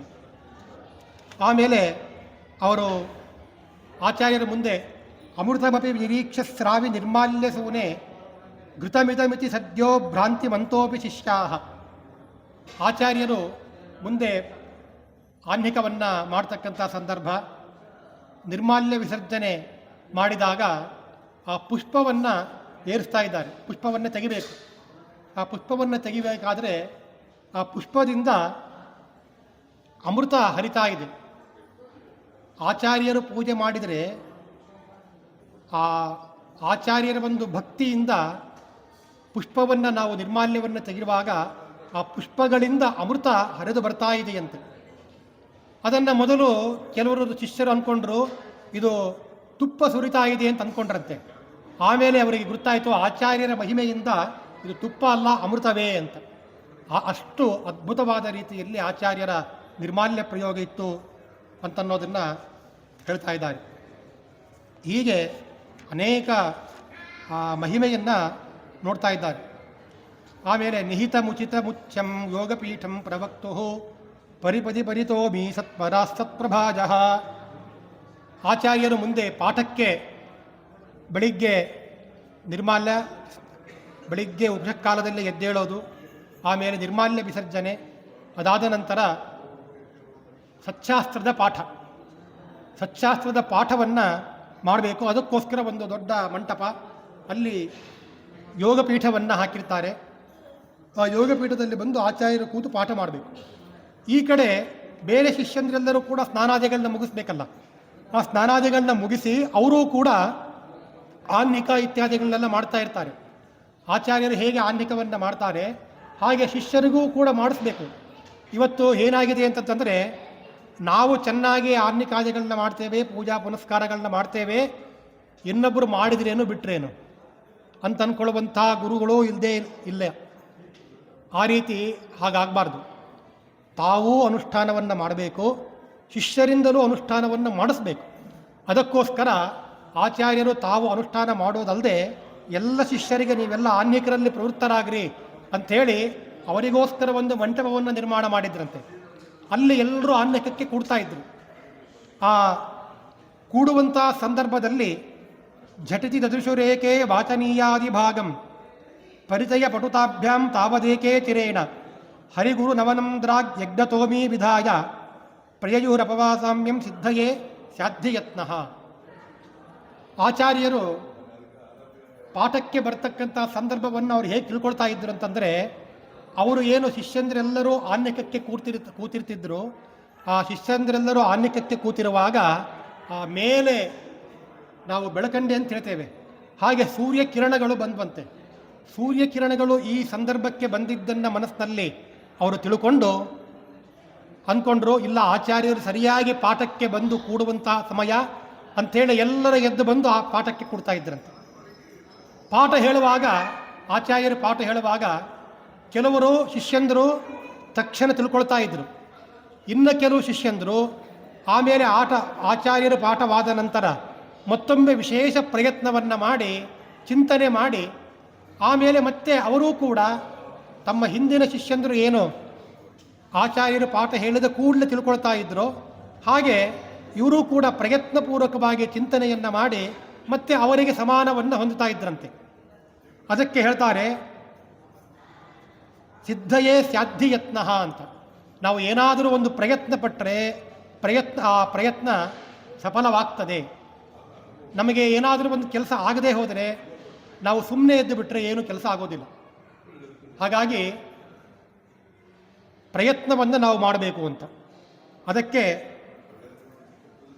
ಪ್ರಯತ್ನಮೇಕಮಗ್ರತೋ ನಿಧಾಯ ಭೂತಿ ಮಾಪ್ನುಯು ಅಂತ. ಪ್ರಯತ್ನ, ನಾವು ನಿರಂತರ ಪ್ರಯತ್ನಶೀಲರಾಗಿರಬೇಕು ಅನ್ನೋದನ್ನು ಕೂಡ ತಿಳಿಸಿಕೊಡ್ತಾ ಇದ್ದಾರೆ. ಯತ್ನೇ ಕೃತೆ ಯದಿ ನಿಸಿದ್ಧತಿ ಕೋತ್ರ ದೋಷ ಅಂತ. ನಾವು ಏನಾದರೂ ಕಾರ್ಯ ಮಾಡುವಾಗ ನಾವು ಅಯ್ಯೋ ಕಾರ್ಯ ಆಗುತ್ತೋ ಇಲ್ಲೋ ಅಂಥೇಳಿ ಸಂಶಯಗ್ರಸ್ತರಾಗಿ ಬಿಟ್ಟು ಪ್ರಯತ್ನನೇ ಮಾಡದೆ ಕಾರ್ಯವನ್ನೇ ಬಿಟ್ಟು ಬಿಟ್ಟರೆ ಆವಾಗ ಅದು ಏನೂ ಸಿದ್ಧಿ ಹೊಂದೋದಿಲ್ಲ. ಆದರೆ ಸಿದ್ಧಿ ಆಗಬೇಕು ಅಂತಾದರೆ ಆವಾಗ ಅದನ್ನು ವಿಶೇಷವಾದ ರೀತಿಯಲ್ಲಿ ಪ್ರಯತ್ನವನ್ನು ಮಾಡಬೇಕು ಅಂತ ಹೇಳ್ತಾ ಇದ್ದಾರೆ. ಹೀಗೆ ಮುಂದೆ ಆಚಾರ್ಯರು ಪಾಠ ಎಷ್ಟು ಅದ್ಭುತವಾಗಿತ್ತು ಅಂತಂದರೆ, ಧನಮಿವ ಸದನಾಯೇಭ್ಯೋರ್ಕಸೂನು ಪ್ರಸನ್ನ ಶರಶತಮಿವ ಪಾರ್ಥ ಸಂಯುಗಾರ್ತಿಭ್ಯ ಉಗ್ರಹ ಅರತಿ ವಿರಹಿತಸ್ಸೋ ನಾರತಂ ನೋದಿಶನ್ನೋ ಪ್ರತಿವಚನಮದೀನಂ ಚೋದಕೇಭ್ಯೋಖಿಲೇಭ್ಯ. ಆಚಾರ್ಯರ ಪಾಠ ಹೇಗಿತ್ತು ಅಂತಂದರೆ, ಕರ್ಣನ ದಾನದಂತೆ ಆಚಾರ್ಯರ ಪಾಠ ಇತ್ತಂತೆ. ಯಾರೇ ಬಂದು ಏನೇ ಬೇಡಿದರೂ ಕೂಡ ಕರ್ಣ ದಾನವಾಗಿ ಕೊಟ್ಟು ಬಿಡ್ತಿದ್ದ. ಹಾಗೆ ಆಚಾರ್ಯರು ಪಾಠಕ್ಕೆ ಕೂತಾಗ ಎಂತಹ ಸಂಶಯವನ್ನೇ ಕೇಳಲಿ ಶಿಷ್ಯರು, ಆ ಎಲ್ಲ ಕೇಳಿರ್ತಕ್ಕಂಥ ಸಂಶಯಗಳಿಗೆ ನಿರರ್ಗಳವಾಗಿ ಉತ್ತರವನ್ನು ಕೊಟ್ಟು ಅವರನ್ನು ಆಕರ್ಷಣೆ ಮಾಡ್ತಾ ಇದ್ದರಂತೆ. ಇವತ್ತು ಬೇರೆ ಕಡೆ ನಾವು ನೋಡ್ತೇವೆ, ಗುರುಗಳು ಏನಾದರೂ ಪಾಠ ಹೇಳುವಾಗ ಶಿಷ್ಯಂದರು ಪ್ರಶ್ನೆ ಮಾಡಿಬಿಟ್ರೆ ಶಿಷ್ಯಂದ್ರ ಮೇಲೆ ಶಿಷ್ಟಾಗಿಬಿಡ್ತಾರೆ, ಏನೋ ಪ್ರಶ್ನೆ ಮಾಡ್ತಾನೆ ಅಂತೇಳಿ. ಆದರೆ ಆಚಾರ್ಯರು ಏನೇ ಪ್ರಶ್ನೆ ಕೇಳಲಿ ಆ ಪ್ರಶ್ನೆಗೆ ಉತ್ತರವನ್ನು ಕೊಡ್ತಾ ಇದ್ದರಂತೆ. ಕರ್ಣ ಹೇಗೆ ಏನು ಬಂದು ಕೇಳಿದರೂ ದಾನವನ್ನು ಹೇಗೆ ಕೊಡ್ತಿದ್ನೋ ಹಾಗೆ. ಆದರೆ ಆಚಾರ್ಯರು ಪಾಠಕ್ಕೆ ಕೂತಾಗ ಕುಹತಿಗಳು ಏನಾದರೂ ಬಂದು ಪ್ರಶ್ನೆ ಮಾಡಿದರೆ ಅಂಥವರಿಗೆ ಉತ್ತರ ಕೊಟ್ಟು ಖಂಡನೆ ಮಾಡ್ತಾ ಇದ್ದರಂತೆ. ಅದು ಹೇಗೆ ಅಂತಂದರೆ ಅರ್ಜುನನಂತೆ. ಅರ್ಜುನನ ಬಾಣಗಳು ಹೇಗೆ ಶತ್ರುಗಳ ಬಾಣವನ್ನು ಖಂಡನೆ ಮಾಡ್ತಾ ಇದ್ವೋ ಹಾಗೆ ಆಚಾರ್ಯರು ಖಂಡನೆ ಮಾಡ್ತಾ ಇದ್ದರು ಅಂತನ್ನೋದನ್ನು ಹೇಳ್ತಾ ಇದ್ದರು. ಹೀಗೆ ಬಹಳ ಅದ್ಭುತವಾಗಿ ವಿಶೇಷವಾದ ರೀತಿಯಲ್ಲಿ ಇತ್ತಂತೆ. ಅಭಿದದತಿ ಮುನೀಂದ್ರ ದ್ವಾದಶಾಬ್ದೋಪವಾಸಂ. ಆಮೇಲೆ ಆಚಾರ್ಯರ ಮುಂದೆ ವಿಷ್ಣು ಪಾದೋದಕವನ್ನು, ಮುಂದೆ ಪೂಜಾ ಮಧ್ಯಾಹ್ನ ಸಮಯ ಆಯಿತು. ಮಧ್ಯಾಹ್ನ ಸಮಯ ಆದಾಗ ಪೂಜಾದಿಗಳನ್ನು ಮಾಡಿದ್ದಾರೆ. ವಿಷ್ಣು ಪಾದೋದಕವನ್ನು ತೆಗೆದುಕೊಂಡಿದ್ದಾರೆ ಅಂತೆ. ಆ ವಿಷ್ಣು ಪಾದೋದಕ ಎಂಥದ್ದು ಅಂತಂದರೆ, 1 ವರ್ಷ ಸತತ 12 ವರ್ಷ ಉಪವಾಸ ವ್ರತವನ್ನು ಮಾಡಿದ ಏನು ಫಲ ಬರಬೇಕೋ ಅಂಥ ಫಲ ಆ ವಿಷ್ಣು ಪಾದೋದಕವನ್ನು ಸ್ವೀಕಾರ ಮಾಡೋಣದರಿಂದ ಬರ್ತದಂತೆ. ಅಭಿದದತಿ ಮುನೀಂದ್ರಾಹ ದ್ವಾದಶಾಬ್ದೋಪವಾಸ ಪ್ರತಿಫಲಮಮಲಂ ಯತ್ ಸೇವನಂ ಭಕ್ತಿಯುಕ್ತಂ ಅಧಿಕಮವರರಾಜ್ಯ ವಿಷ್ಣು ಪಾದೋದಕಂ ತತ್. ತ್ರಿರಾತ್ರ ಫಲದ ನದ್ಯೋ ಯಾಃ ಕಾಶ್ಚಿದ ಸಮುದ್ರಗಾಹ. ಕೆಲವು ನದಿಗಳಿದೆಯಂತೆ, ಅವು ತಿರಾತ್ರಿ ಫಲ, ಸಮುದ್ರವನ್ನು ಸೇರದೇ ಇರತಕ್ಕಂಥದ್ದು. ಅವು 3 ರಾತ್ರಿ ಉಪವಾಸವನ್ನು ಮಾಡಿದರೆ ಏನು ಫಲ ಕೊಡ್ತವೋ ಅಂಥ ಫಲವನ್ನು ಆ ನದಿಗಳು ಕೊಡ್ತವಂತೆ. ಇನ್ನು ಕೆಲವು ಇದೆ, ಸಮುದ್ರಗಾಸ್ತು ಪಕ್ಷಸ್ಯ ಮಾಸಸ್ಯ ಸರಿತಾಂಪತಿ. ಇನ್ನು ಸಮುದ್ರವನ್ನು ಸೇರುವಂಥ ನದಿಗಳಿದೆ, ಅದು 1 ಮಾಸ ಉಪವಾಸ ಮಾಡಿದರೆ ಏನು ಫಲವನ್ನು ಕೊಡಬೇಕು ಆ ಫಲವನ್ನು ನಾವು ಕೊಡ್ತವಂತೆ. ಷಣ್ಮಾಸ ಫಲದ ಗೋದಾವರಿ ನದಿ 6 ತಿಂಗಳು ಉಪವಾಸ ಮಾಡಿದರೆ ಕೊಡ್ತಕ್ಕಂಥ ಫಲವನ್ನು ಗೋದಾವರಿ ನದಿ ಕೊಡ್ತಾ ಇದೆಯಂತೆ. ವತ್ಸರಸ್ಯತು ಜಾಹ್ನವಿ, 1 ವರ್ಷ ಮಾಡುವಂತಹ ಉಪವಾಸ ಫಲವನ್ನು ಜಾಹ್ನವಿ ನದಿ ಕೊಡ್ತಾ ಇದೆ, ನದಿ ತೀರ. ಆದರೆ ದ್ವಾದಶಾಬ್ದೋಪವಾಸಸ್ಯ ವಿಷ್ಣು ಪಾದೋದ ಸೇವನಂ ಯಾನಿ ಕಾನಿಚ ತೀರ್ಥಾನಿ ಬ್ರಹ್ಮಾಂಡಾಂತರ್ಗತಾನಿ ಚ ವಿಷ್ಣು ಪಾದೋದಕಸ್ಥೈತೆ ಕಲಾಂ ನಾರ್ಹಂತಿ ಷೋಡಶೀಂ. ಆದರೆ ವಿಷ್ಣು ಪಾದೋದಕವನ್ನು ಪ್ರಾಚನ ಮಾಡಿಬಿಟ್ರೆ 12 ವರ್ಷ ಉಪವಾಸ ಮಾಡಿದ ಫಲವನ್ನು ನಾವು ಏನು ಪಡಿಬೇಕೋ ಅಂಥ ಫಲವನ್ನು ಕೇವಲ ಒಂದು ವಿಷ್ಣು ಪಾದೋದಕ ಸೇವನೆಯಿಂದ ಉಂಟಾಗ್ತದೆ ಅಂತೆ. ಅಂಥದ್ದು ಶ್ರೀಮದ್ ಆಚಾರ್ಯರು ಮಾಡಿರ್ತಕ್ಕಂಥ ವಿಷ್ಣು ಪಾದೋದಕ ಸೇವನೆ ಹೇಗಿತ್ತು ಅಂತನ್ನೋದು ನಮಗೆ ಊಹೆ ಮಾಡಿಕೊಳ್ಳೋಕ್ಕೂ ಆಗೋದಿಲ್ಲ. ಅಷ್ಟು ಅದ್ಭುತವಾಗಿ ಇತ್ತಂತೆ. ಎಲ್ಲರೂ ನಾ ಮುಂದೆ ನೀ ಮುಂದೆ ಅಂಥೇಳಿ ವಿಷ್ಣು ಪಾದೋದಕವನ್ನು ತಗೊಳ್ಳೋದಕ್ಕೆ ಮುಂದೆ ಬರ್ತಿದ್ದರಂತೆ. ಅಷ್ಟು ಅದ್ಭುತವಾಗಿ ಇತ್ತು ಅಂತನ್ನೋದನ್ನು ಹೇಳ್ತಾ ಇದ್ದಾರೆ. ಇನ್ನು ಆಚಾರ್ಯರು ದ್ವಾದಶ ನಾಮವನ್ನು ಗಂಧಾದಿ ಧಾರಣವನ್ನು ಮಾಡ್ತಾ ಇದ್ದರಂತೆ. ಆ ದ್ವಾದಶ ನಾಮವನ್ನು ಧಾರಣೆ ಮಾಡಿದರೆ ಪ್ರಳಯ ಕಾಲದಲ್ಲಿ ದ್ವಾದಶ ಆದಿತ್ಯರ ಏಕಕಾಲದಲ್ಲಿ ಉದಯಕ್ಕಾಗ್ತವೆ. ಆ ಪ್ರಳಯ ಕಾಲದ ಆ ದ್ವಾದಶ ಆದಿತ್ಯರಂತೆ ಪ್ರಕಾಶಮಾನರಾಗಿದ್ದರು ಅಂತ ಹೇಳ್ತಾ ಇದ್ದಾರೆ. ಇನ್ನು ಸಮಧಿಕ ದಿಶನಸ್ಯ ಪ್ರೇಕ್ಷಬಾಣೋ ಜನೋಗಃ ಪ್ರಕೃತಿ ಮುದಿರಭಾಸ್ಯವ್ಯಾಜ ಪೂರ್ಣೇಂದು ಬಿಂಬಂ ಅಮುಚದಪಸರೇತಿ ಶ್ರಾವಕೋಕ್ತೆ ಪುರಾಸ್ಮಿನ್ ಪ್ರಚಲತಿ ಪದವೀಂ ತಾಂ ಪ್ರಾಂಜಲಿಸ್ತೂರ್ಣಮಾರಾತ್. ಯಾರಾದರೂ ಸ್ವಾಮಿಗಳು ಬಂದರೆ ನಾವು ಹೇಳ್ತಾ ಇರ್ತೇವೆ, ದಾರಿ ಬಿಡಿ ದಾರಿ ಬಿಡ್ರಿ, ಸ್ವಾಮಿಗಳು ಬರ್ತಾ ಇದ್ದಾರೆ ಅಂತ ಹೇಳ್ತಾ ಇರ್ತೇವೆ, ದಾರಿ ದಾರಿ ಅಂತ. ಹಾಗೆ ಆಚಾರ್ಯರ ಕಾಲದಲ್ಲೂ ಅದಿತ್ತಂತೆ. ಆಚಾರ್ಯರ ಕಾಲದಲ್ಲೂ ಕೂಡ ಇದ್ದಾಗ ಅಮುಚದಪಸರೇತಿ ಶ್ರಾವಕೋಕ್ತೆ ಪುರಾಸ್ಮಿನ್, ಆಚಾರ್ಯರು ಬರ್ತಾ ಇದ್ದಾರೆ ದಾರಿ ಬಿಡ್ರಿ ಅಂಥೇಳಿ ಸೇವಕ ಜನರು ಶಿಷ್ಯ ಜನರು ಏನು ಹೇಳಬೇಕಲ್ಲ, ಸೇವಕ ಜನರು ದಾರಿ ಬಿಡ್ರಿ ಅಂಥೇಳಿ ಹೇಳುವ ಮುಂಚೆನೇ ಎಲ್ಲ ಬಂದಿರತಕ್ಕಂತಹ ಭಕ್ತರು ಆ ಶ್ರೀಮದ್ ಆಚಾರ್ಯರ ಒಂದು ಆ ಪ್ರತಿಭೆ ಅವರನ್ನು ನೋಡಿ, ಅವರ ಒಂದು ಆ ತೇಜಸ್ಸು, ಶ್ರೀಮದ್ ಆಚಾರ್ಯರ ತೇಜಸ್ಸನ್ನು ನೋಡಿ ದೂರದಿಂದ ಅವರೇ ಸರಿದು ದಾರಿ ಮಾಡಿಕೊಡ್ತಾ ಇದ್ದರಂತೆ. ಅಷ್ಟು ಅದ್ಭುತವಾದ ಪ್ರಖರವಾದ ತೇಜಸ್ಸು ಶ್ರೀಮದ್ ಆಚಾರ್ಯರಿಗೆ ಇತ್ತು ಅಂತ ಅನ್ನೋದನ್ನು ಹೇಳ್ತಾ ಇದ್ದಾರೆ. ಇನ್ನು ಆಚಾರ್ಯರು ದಾರಿಯಲ್ಲಿ ಹೋಗ್ತಾ ಇದ್ದರೆ ಪ್ರತಿಯೊಬ್ಬರು ಕಾಲಿಗೆ ನೀರು ಹಾಕಿ ತೊಳಿತಾ ಇದ್ದರಂತೆ. ದಾರಿಗೆ ಬರೀ ಕಾಲಿಗೆ ನೀರು ಹಾಕಿ ತೊಳೆಯೋದು ಮಾತ್ರ ಅಲ್ಲ, ಆ ಮುಂದೆ ಹೋದಂತೆ ಎಲ್ಲ ಭಕ್ತ ಜನರೆಲ್ಲರೂ ಕೂಡ ಆ ನೀರು ಏನು ಕೆಳಗಡೆ ಬಿದ್ದಿರ್ತಾವಲ್ಲ, ಆ ಬಿದ್ದಿರೋ ನೀರನ್ನು ತಾವು ಪ್ರೋಕ್ಷಣೆ ಮಾಡ್ಕೊಳ್ತಾ ಇದ್ದರಂತೆ. ಪ್ರತಿಯೊಬ್ಬರು, ಯಾವ ಒಬ್ಬ ಜನರೂ ಬಿಡದೆ ಪ್ರತಿಯೊಬ್ಬ ಜನರೂ ಕೂಡ ಆಚಾರ್ಯರ ಆ ಪಾದೋದಕದ ಪ್ರೋಕ್ಷಣೆಯನ್ನು ಮಾಡ್ಕೊಳ್ತಾ ಇದ್ದರಂತೆ. ಗುರುಚರಣ ಸರೋಜದ್ವಂದ್ವನಿರ್ಣೇ ಜನಾಂಬಃ ತದತಿ ಜನನಿಕಾಯೇ ಸರ್ವಮುರ್ವೀಗತಂಚ ಅವನಿರಭಿನಂದ್ಯ ನ್ಯಪ್ಯದೇಕ್ಷಶ್ಚಮಸೋ ಕಥಮಪಿ ಕಥಮೇವ ಸ್ಯಾತ್ ಕ್ಷಮಾಖ್ಯಾನ್ಯಥಾ ಸ್ಯಾಹ. ಆದರೆ ಭೂದೇವಿಗೆ ಕ್ಷಮಾ ಅಂತ ಹೆಸರು. ಈ ಭೂದೇವಿಗೆ, ಆ ಭೂದೇವಿ ಅಂದ್ಕೊಂಡ್ಲಂತೆ ಶ್ರೀಮದ್ ಆಚಾರ್ಯರ ಪಾದವನ್ನು ತೊಳೆದಿರತಕ್ಕಂತಹ ನೀರನ್ನು ಪ್ರೋಕ್ಷಣೆ ಮಾಡಿಕೊಂಡ್ರೆ ಎಷ್ಟು ಪುಣ್ಯ, ಆ ಪುಣ್ಯವನ್ನು ಸಂಪಾದನೆ ಮಾಡ್ತಕ್ಕಂಥ ಭಾಗ್ಯ ನನಗಿಲ್ವಲ್ಲ ಅಂಥೇಳಿ ಅಂದ್ಕೊಂಡ್ಲಂತೆ ಭೂದೇವಿ. ಯಾಕೆ, ಆ ಭಕ್ತರೇನಿದ್ದಾರೆ ಭಕ್ತರೆಲ್ಲರೂ ಕೂಡ ಶ್ರೀಮದ್ ಆಚಾರ್ಯರ ಪಾದವನ್ನು ತೊಳೆದಿರತಕ್ಕಂಥ ನೀರನ್ನೆಲ್ಲವನ್ನೂ ಕೂಡ ತಾವೇ ಎಲ್ಲ ಪ್ರೋಕ್ಷಣೆ ಮಾಡಿಕೊಡ್ತಾ ಇದ್ರು. ಒಂದು ಚೂರು ಉಳಿತಿರಲಿಲ್ಲ ಭೂಮಿಗೆ, ನೀರೆಲ್ಲ ಖಾಲಿ. ಅಷ್ಟು ಭಕ್ತಿಯಿಂದ ನೀರು ಪ್ರೋಕ್ಷಣೆ ಮಾಡಿಕೊಡ್ತಾ ಇದ್ರಂತೆ. ಭೂದೇವಿ ಅಂದ್ಕೊಂಡ್ಲಂತೆ ನನಗೆ ಇಲ್ವಲ್ಲ ಅಂತ. ಕೊನೆಗೆ ಅಂದ್ಕೊಂಡ್ಲು, ಇರಲಿ ಬಿಡು, ನನಗೆ ಸಿಗಲಿದ್ರು ಏನು ಚಿಂತೆ ಇಲ್ಲ, ಭಕ್ತರೆಲ್ಲರೂ ಕೂಡ ಪ್ರೋಕ್ಷಣೆ ಮಾಡಿಕೊಂಡ್ರಲ್ಲ, ಅವರು ಉದ್ಧಾರ ಆದ್ರಲ್ಲ ಸಾಕು ಅಂಥೇಳಿ ಹೀಗೆ ತಾನು ಕ್ಷಮೆಯಿಂದ ಇರ್ತಾ ಇದ್ಲಂತೆ. ಅದಕ್ಕೋಸ್ಕರ ಭೂದೇವಿಗೆ ಕ್ಷಮಾ ಅನ್ನೋ ಹೆಸರು ಬಂದಿದೆ ಏನೋ ಅಂತ. ಭೂದೇವಿಗೆ ಯಾಕೆ ಕ್ಷಮಾ? ಭೂದೇವಿಗೆ ಒಂದು ಹೆಸರಿದೆ, ಗೋತ್ರ ಪೃಥ್ವಿ ಮೃದ್ವ ಕ್ಷಮಾಹು, ಕ್ಷಮಾ ಅಂತ ಹೆಸರು ಭೂದೇವಿಗೆ. ಯಾಕೆ ಕ್ಷಮಾ ಅಂತಂದರೆ ಎಲ್ಲವನ್ನೂ ಸಹಿಸ್ತಾಳೆ ಅಂತ. ಇದನ್ನೂ ಕೂಡ ಸಹಿಸಿದ್ಲಂತೆ. ಮಧ್ವಾಚಾರ್ಯರ ಪಾದೋದಕ ಪ್ರೋಕ್ಷಣೆಗೆ ಸಿಗದೇ ಹೋದರೂ ಕೂಡ ಕ್ಷಮಿಸಿದ್ಲಂತೆ, ಅಂದರೆ ಸಹಿಸಿದ್ಲಂತೆ. ಅದಕ್ಕೋಸ್ಕರ ಭೂದೇವಿಗೆ ಕ್ಷಮಾ ಅಂತನ್ನೋ ಹೆಸರು ಬಂದಿದ್ದು ಸಾರ್ಥಕ ಅಂತ. ಸಾಮಾನ್ಯವಾಗಿ ಒಬ್ಬ ಬ್ರಾಹ್ಮಣ ಆ ಬ್ರಾಹ್ಮಣರ ಪಾದೋದಕವನ್ನು ಪ್ರೋಕ್ಷಣೆ ಮಾಡಿಕೊಂಡ್ರೇನೆ ಎಷ್ಟು ಪುಣ್ಯ ಅಂತ ಹೇಳ್ತಾರೆ. ಆ ಧೂಳೇ ಎಷ್ಟು ಪುಣ್ಯ ಅಂತ ಹೇಳ್ತಾರೆ. ಸಮಸ್ತ ಸಂಪತ್ ಸಮವಾಪ್ತಿ ಹೇತವಃ ಸಮುತ್ಥಿತಾಪತ್ ಕುಲಧೂಮಕೇತವಃ ಅಪಾರ ಸಂಸಾರ ಸಮುದ್ರ ಸೇತವಃ ಪುನಂತು ಮಾಂ ಬ್ರಾಹ್ಮಣ ಪಾದಪಾಂಸವಃ.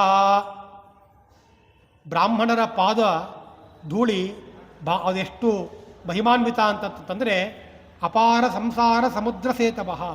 ಈ ಸಂಸಾರವೆಂಬತಕ್ಕಂಥ ಸಮುದ್ರವನ್ನು ದಾಟಿಸುವಂತಹ ಶಕ್ತಿ ಇರತಕ್ಕಂಥದ್ದು ಬ್ರಾಹ್ಮಣರ ಪಾದಕ್ಕೆ ಇದೆ. ಸಮಸ್ತ ಸಂಪತ್ ಸಮವಾಪ್ತಿ ಹೇತವಃ, ಸಮಸ್ತ ಸಂಪತ್ತುಗಳನ್ನು ಕೊಡ್ತವೆ ಅಂತೆ ಬ್ರಾಹ್ಮಣರ ಪಾದದ ಧೂಳು.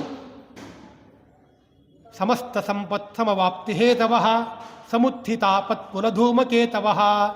ಏನಾದರೂ ನಮಗೆ ತೊಂದರೆ ತೊಡಕುಗಳು ಬಂದರೆ, ದುಃಖ ದುಮ್ಮಾನಗಳು ಬಂದರೆ ಬ್ರಾಹ್ಮಣರ ಪಾದದ ಧೂಳನ್ನು ನಾವು ಹಚ್ಚಿಕೊಂಡ್ರೆ ಸಾಕು, ಎಲ್ಲ ಸಮಸ್ತ ಪಾಪಗಳು ಪರಿಹಾರ ಆಗ್ತವೆ, ಸಮಸ್ತ ಆತಂಕಗಳು ಪರಿಹಾರ ಆಗ್ತದೆ ಅಂತೆ.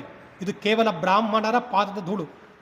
ಒಬ್ಬ ಸಾಮಾನ್ಯ ಬ್ರಾಹ್ಮಣರ ಪಾದದ ಧೂಳಿಗೇನೆ ಇಷ್ಟು ಮಹತ್ವ ಇದ್ದರೆ ಆ ಬ್ರಾಹ್ಮಣರಿಗೂ ಆಶೀರ್ವಾದ ಮಾಡ್ತಕ್ಕಂಥ ಯತಿಗಳು, ಸನ್ಯಾಸಿಗಳು ಅವರ ಪಾದದ ಪ್ರಕ್ಷಾಲನೆಗೆ ಅವರ ಪಾದನ್ನವನ್ನು ತೊಳೆದು ನೀರು ಪ್ರೋಕ್ಷಣೆ ಮಾಡಿಕೊಂಡ್ರೆ ಎಷ್ಟು ಪುಣ್ಯ ಇದೆ ಅಂತ ಅರ್ಥ ಮಾಡ್ಕೊಳ್ಬೇಕು. ಕೇವಲ ಯತಿಗಳಷ್ಟಲ್ಲ, ಆ ಯತಿಗಳಿಗೂ ಪಣವೋಪಾಸಾದಿಗಳನ್ನು ಹೇಳಿಕೊಟ್ಟಿರಂಥ ಮಧ್ವಾಚಾರ್ಯರು ಅವರ ಪಾದದ ಧೂಳಿನ ನೀರು ಎಷ್ಟು ಮಹಿಮಾವಂತ ಅಂತ ಅನ್ನೋದು ನಮಗೆ ಇಮ್ಯಾಜಿನ್ ಮಾಡ್ಕೊಳ್ಳಿಕ್ಕೂ ಸಾಧ್ಯ ಇಲ್ಲ.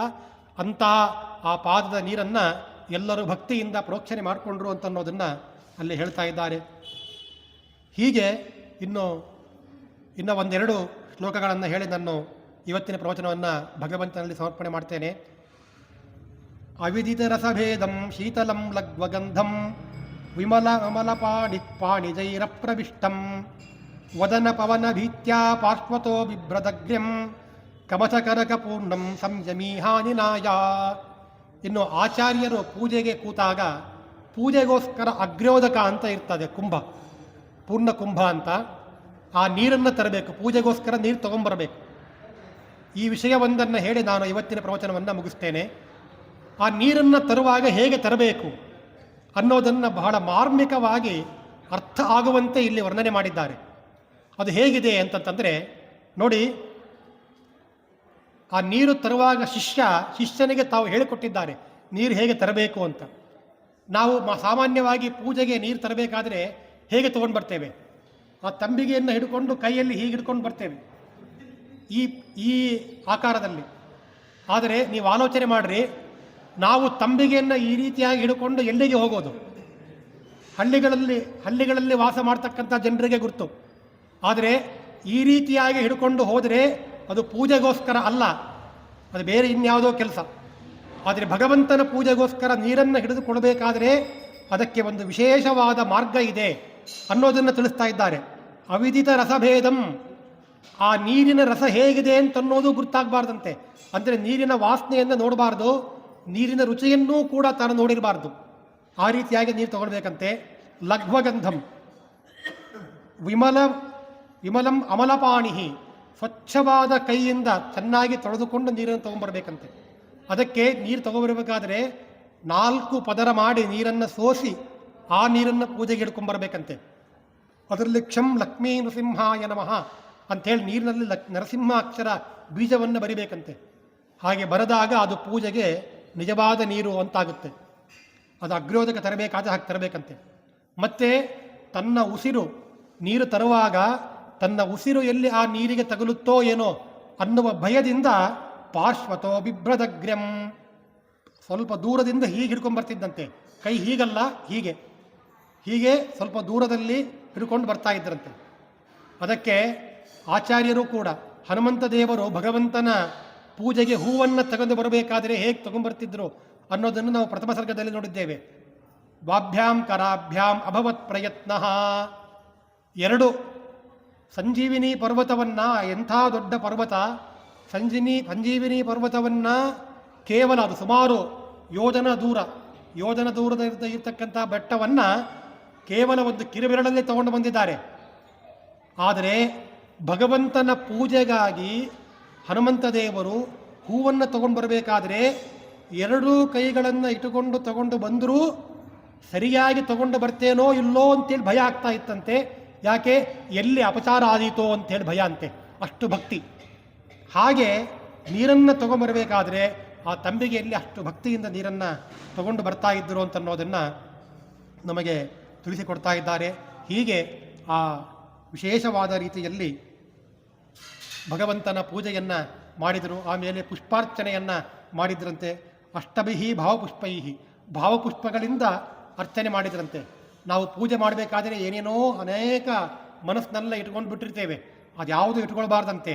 ಆ ವಿಶೇಷವಾದ ರೀತಿಯಲ್ಲಿ ಭಗವಂತನಲ್ಲೇ ಮನಸ್ಸನ್ನು ಇಟ್ಟು ಅನೇಕ ಭಾವಪುಷ್ಪಗಳನ್ನು ಸಮರ್ಪಣೆ ಮಾಡ್ತಾ ಇದ್ದರಂತೆ. ಅಹಿಂಸಾ ಪ್ರಥಮಂ ಪುಷ್ಪಮಿಂದ್ರಿಯ ನಿಗ್ರಹ, ಸರ್ವಭೂತ ದಯಾಪುಷ್ಪಂ ಕ್ಷಮಾಪುಷ್ಪಂ ವಿಶಿಷ್ಯತೆ, ಜ್ಞಾನಪುಷ್ಪಂ ತಪಃಪುಷ್ಪಂ ಧ್ಯಾನಪುಷ್ಪಂ ತು ಸಪ್ತಮಂ, ಸತ್ಯಂ ಚೈವಾಷ್ಟಮಂ ಪುಷ್ಪಂ ಏಭಿಸ್ತುಷ್ಯತಿ ಕೇಶವ.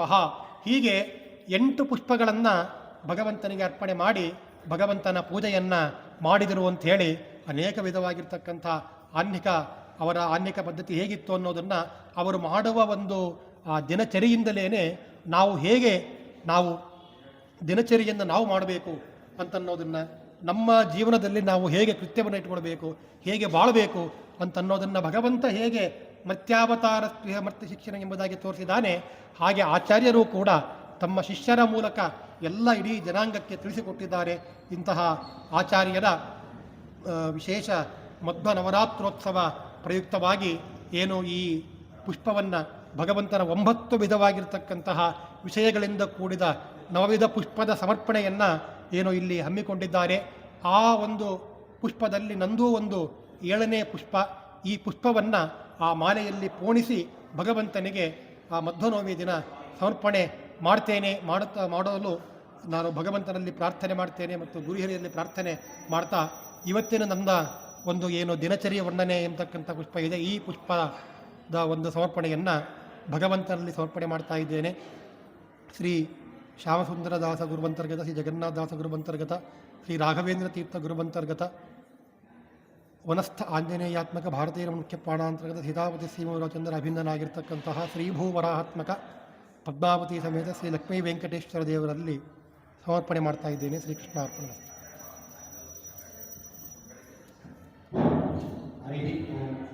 ಆಚಾರ್ಯರು ತುಂಬ ಅದ್ಭುತವಾಗಿ ವಿದ್ವಾಂಸರಾದ ವೆಂಕಟೇಶಾಚಾರ್ಯ ಕರಣ ಅವರು ಅದ್ಭುತವಾಗಿ ಆಚಾರ್ಯರ ಮಹಿಮೆಗಳನ್ನು ದಿನಚರಿಯನ್ನು ತಿಳಿಸಿಕೊಟ್ಟಿದ್ದಾರೆ. ಇವತ್ತಿನ ಉಪನ್ಯಾಸದಲ್ಲಿ ಬಂದಂತಹ ಒಂದು ಸುಂದರ ಮಾತು, ಭವ ಅಪವರ್ಗದಾತ್ರಿ.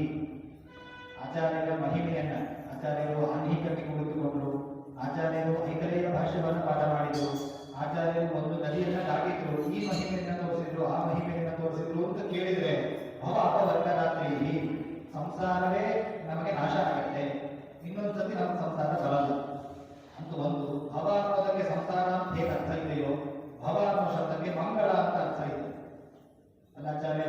ಆಚಾರ್ಯರ ಮಹಿಮೆಯನ್ನ ಕೇಳಿದ್ರೆ ಮುಂದಿನ ಸತಿ ಸಂಸಾರ ಬರಲ್ಲ, ಸರಿ. ಈ ಸಂಸಾರದಲ್ಲಂತೂ ಇದ್ದೀವಲ್ಲ, ಅದಕ್ಕೆ ಪ್ರಯೋಜನ ಅಂತ ಭವ ಅಪವರ್ಗದಾತ್ರಿ, ಭವ ಅನ್ನೋ ಶಬ್ದಕ್ಕೆ ಮಂಗಳ ಅಂತ ಅರ್ಥ. ಇಡೀ ಜೀವನ ಎಲ್ಲ ಮಂಗಳ ಆಗುತ್ತೆ. ಅಂತಹ ಅದ್ಭುತವಾದ ಆಚಾರ್ಯರ ಮಧ್ವಾಚಾರ್ಯರ ತ್ರೈಲೋಕ್ಯ ಗುರುಗಳ ಚರಿತ್ರೆ, ಅದನ್ನು ಆಚಾರ್ಯರು ಅದ್ಭುತವಾಗಿ ನಿರೂಪಣೆ ಮಾಡಿಕೊಂಡಿದ್ದಾರೆ. ಇನ್ನೊಂದು ವಿಶೇಷ ಸೂಚನೆ ಅಂದರೆ, ನಾಳೆ ಸಂಜೆ 5 ಗಂಟೆಗೆ ಮಧ್ವಾಚಾರ್ಯರ ಮೆರವಣಿಗೆ ಇದೆ, ಭವ್ಯ ಶೋಭಾಯಾತ್ರೆ ಇದೆ. ನಮ್ಮ ಮಠದಿಂದ ಶ್ರೀ ಮುಖ್ಯ ಪ್ರಾಣ ದೇವಸ್ಥಾನ ತನಕ ಭವ್ಯ ಶೋಭಾಯಾತ್ರೆ, ಅದರಲ್ಲಿ ಎಲ್ಲರೂ ಭಾಗವಹಿಸಬೇಕು. ಏಕೆಂದರೆ ಆಚಾರ್ಯರು ಕರ್ನಾಟಕದಲ್ಲಿ ಧರಿಸಿದ್ದಾರೆ ಆದ್ದರಿಂದ ಆಚಾರ್ಯರ ಋಣ ಕರ್ನಾಟಕ ಜನತೆಗೆ ಇದೆ. ಆಚಾರ್ಯರು ಎಲ್ಲ ಹಿಂದೂಗಳಿಗೆ ಉಪಕಾರ ಮಾಡಿದ್ದಾರೆ, ಹಾಗಾಗಿ ಆಚಾರ್ಯರ ಋಣ ಎಲ್ಲ ಹಿಂದೂಗಳ ಮೇಲೆ ಇದೆ, ವಿಶೇಷವಾಗಿ ಮಹಾತ್ಮರಾದ ನಮ್ಮೆಲ್ಲರ ಮೇಲೆ ಇದೆ. ಹಾಗಾಗಿ ಮಠಾತೀತವಾಗಿ ಮತಾತೀತವಾಗಿ ನಮ್ಮ ಕಾರ್ಯಕ್ರಮಗಳನ್ನು ಬದಿಗೊತ್ತಿ ಪರ್ಸನಲ್ ಕೆಲಸಗಳನ್ನು ಬಿಟ್ಟು, ಅರ್ಜೆಂಟ್ ಕೆಲಸಗಳನ್ನು ಬಿಟ್ಟು ಭಾಗವಹಿಸಬಹುದಾದ ಅದ್ಭುತವಾದ ಕಾರ್ಯಕ್ರಮ ನಾಳೆ ಮಧ್ವಾಚಾರ್ಯರ ಶೋಭಾಯಾತ್ರೆ. ಅದರಲ್ಲೆಲ್ಲರೂ ಕೂಡ ಭಾಗವಹಿಸಬೇಕು. ಎಂದಿನಂತೆ ಮಧ್ವನವರಾತ್ರೋತ್ಸವ ನಾಳೆ 8ನೇ ದಿನ. ಮಧ್ವಾಚಾರ್ಯರ ಶಿಷ್ಯ ಪರಂಪರೆಯ ವಿಷಯದಲ್ಲಿ ಉಪನ್ಯಾಸ ನೀಡಲಿಕ್ಕಿದ್ದಾರೆ. ಉಪನ್ಯಾಸ ಆದ ನಂತರ ಶೋಭಾಯಾತ್ರೆ ಮುಂದುವರಿಯುತ್ತೆ ಅಂತ ಹೇಳ್ತಾ ಇಂದಿನ ಪ್ರವಚನ ಕಾರ್ಯಕ್ರಮವನ್ನು ಗುರುರಾಜರ ಅಂತರ್ಯಾಮಿಯಾದ ಮೂಲರಾಮಚಂದ್ರ ದೇವರಿಗೆ ಅರ್ಪಿಸ್ತಾ ಇದ್ದೇವೆ. ಶ್ರೀಕೃಷ್ಣಾರ್ಪಣ.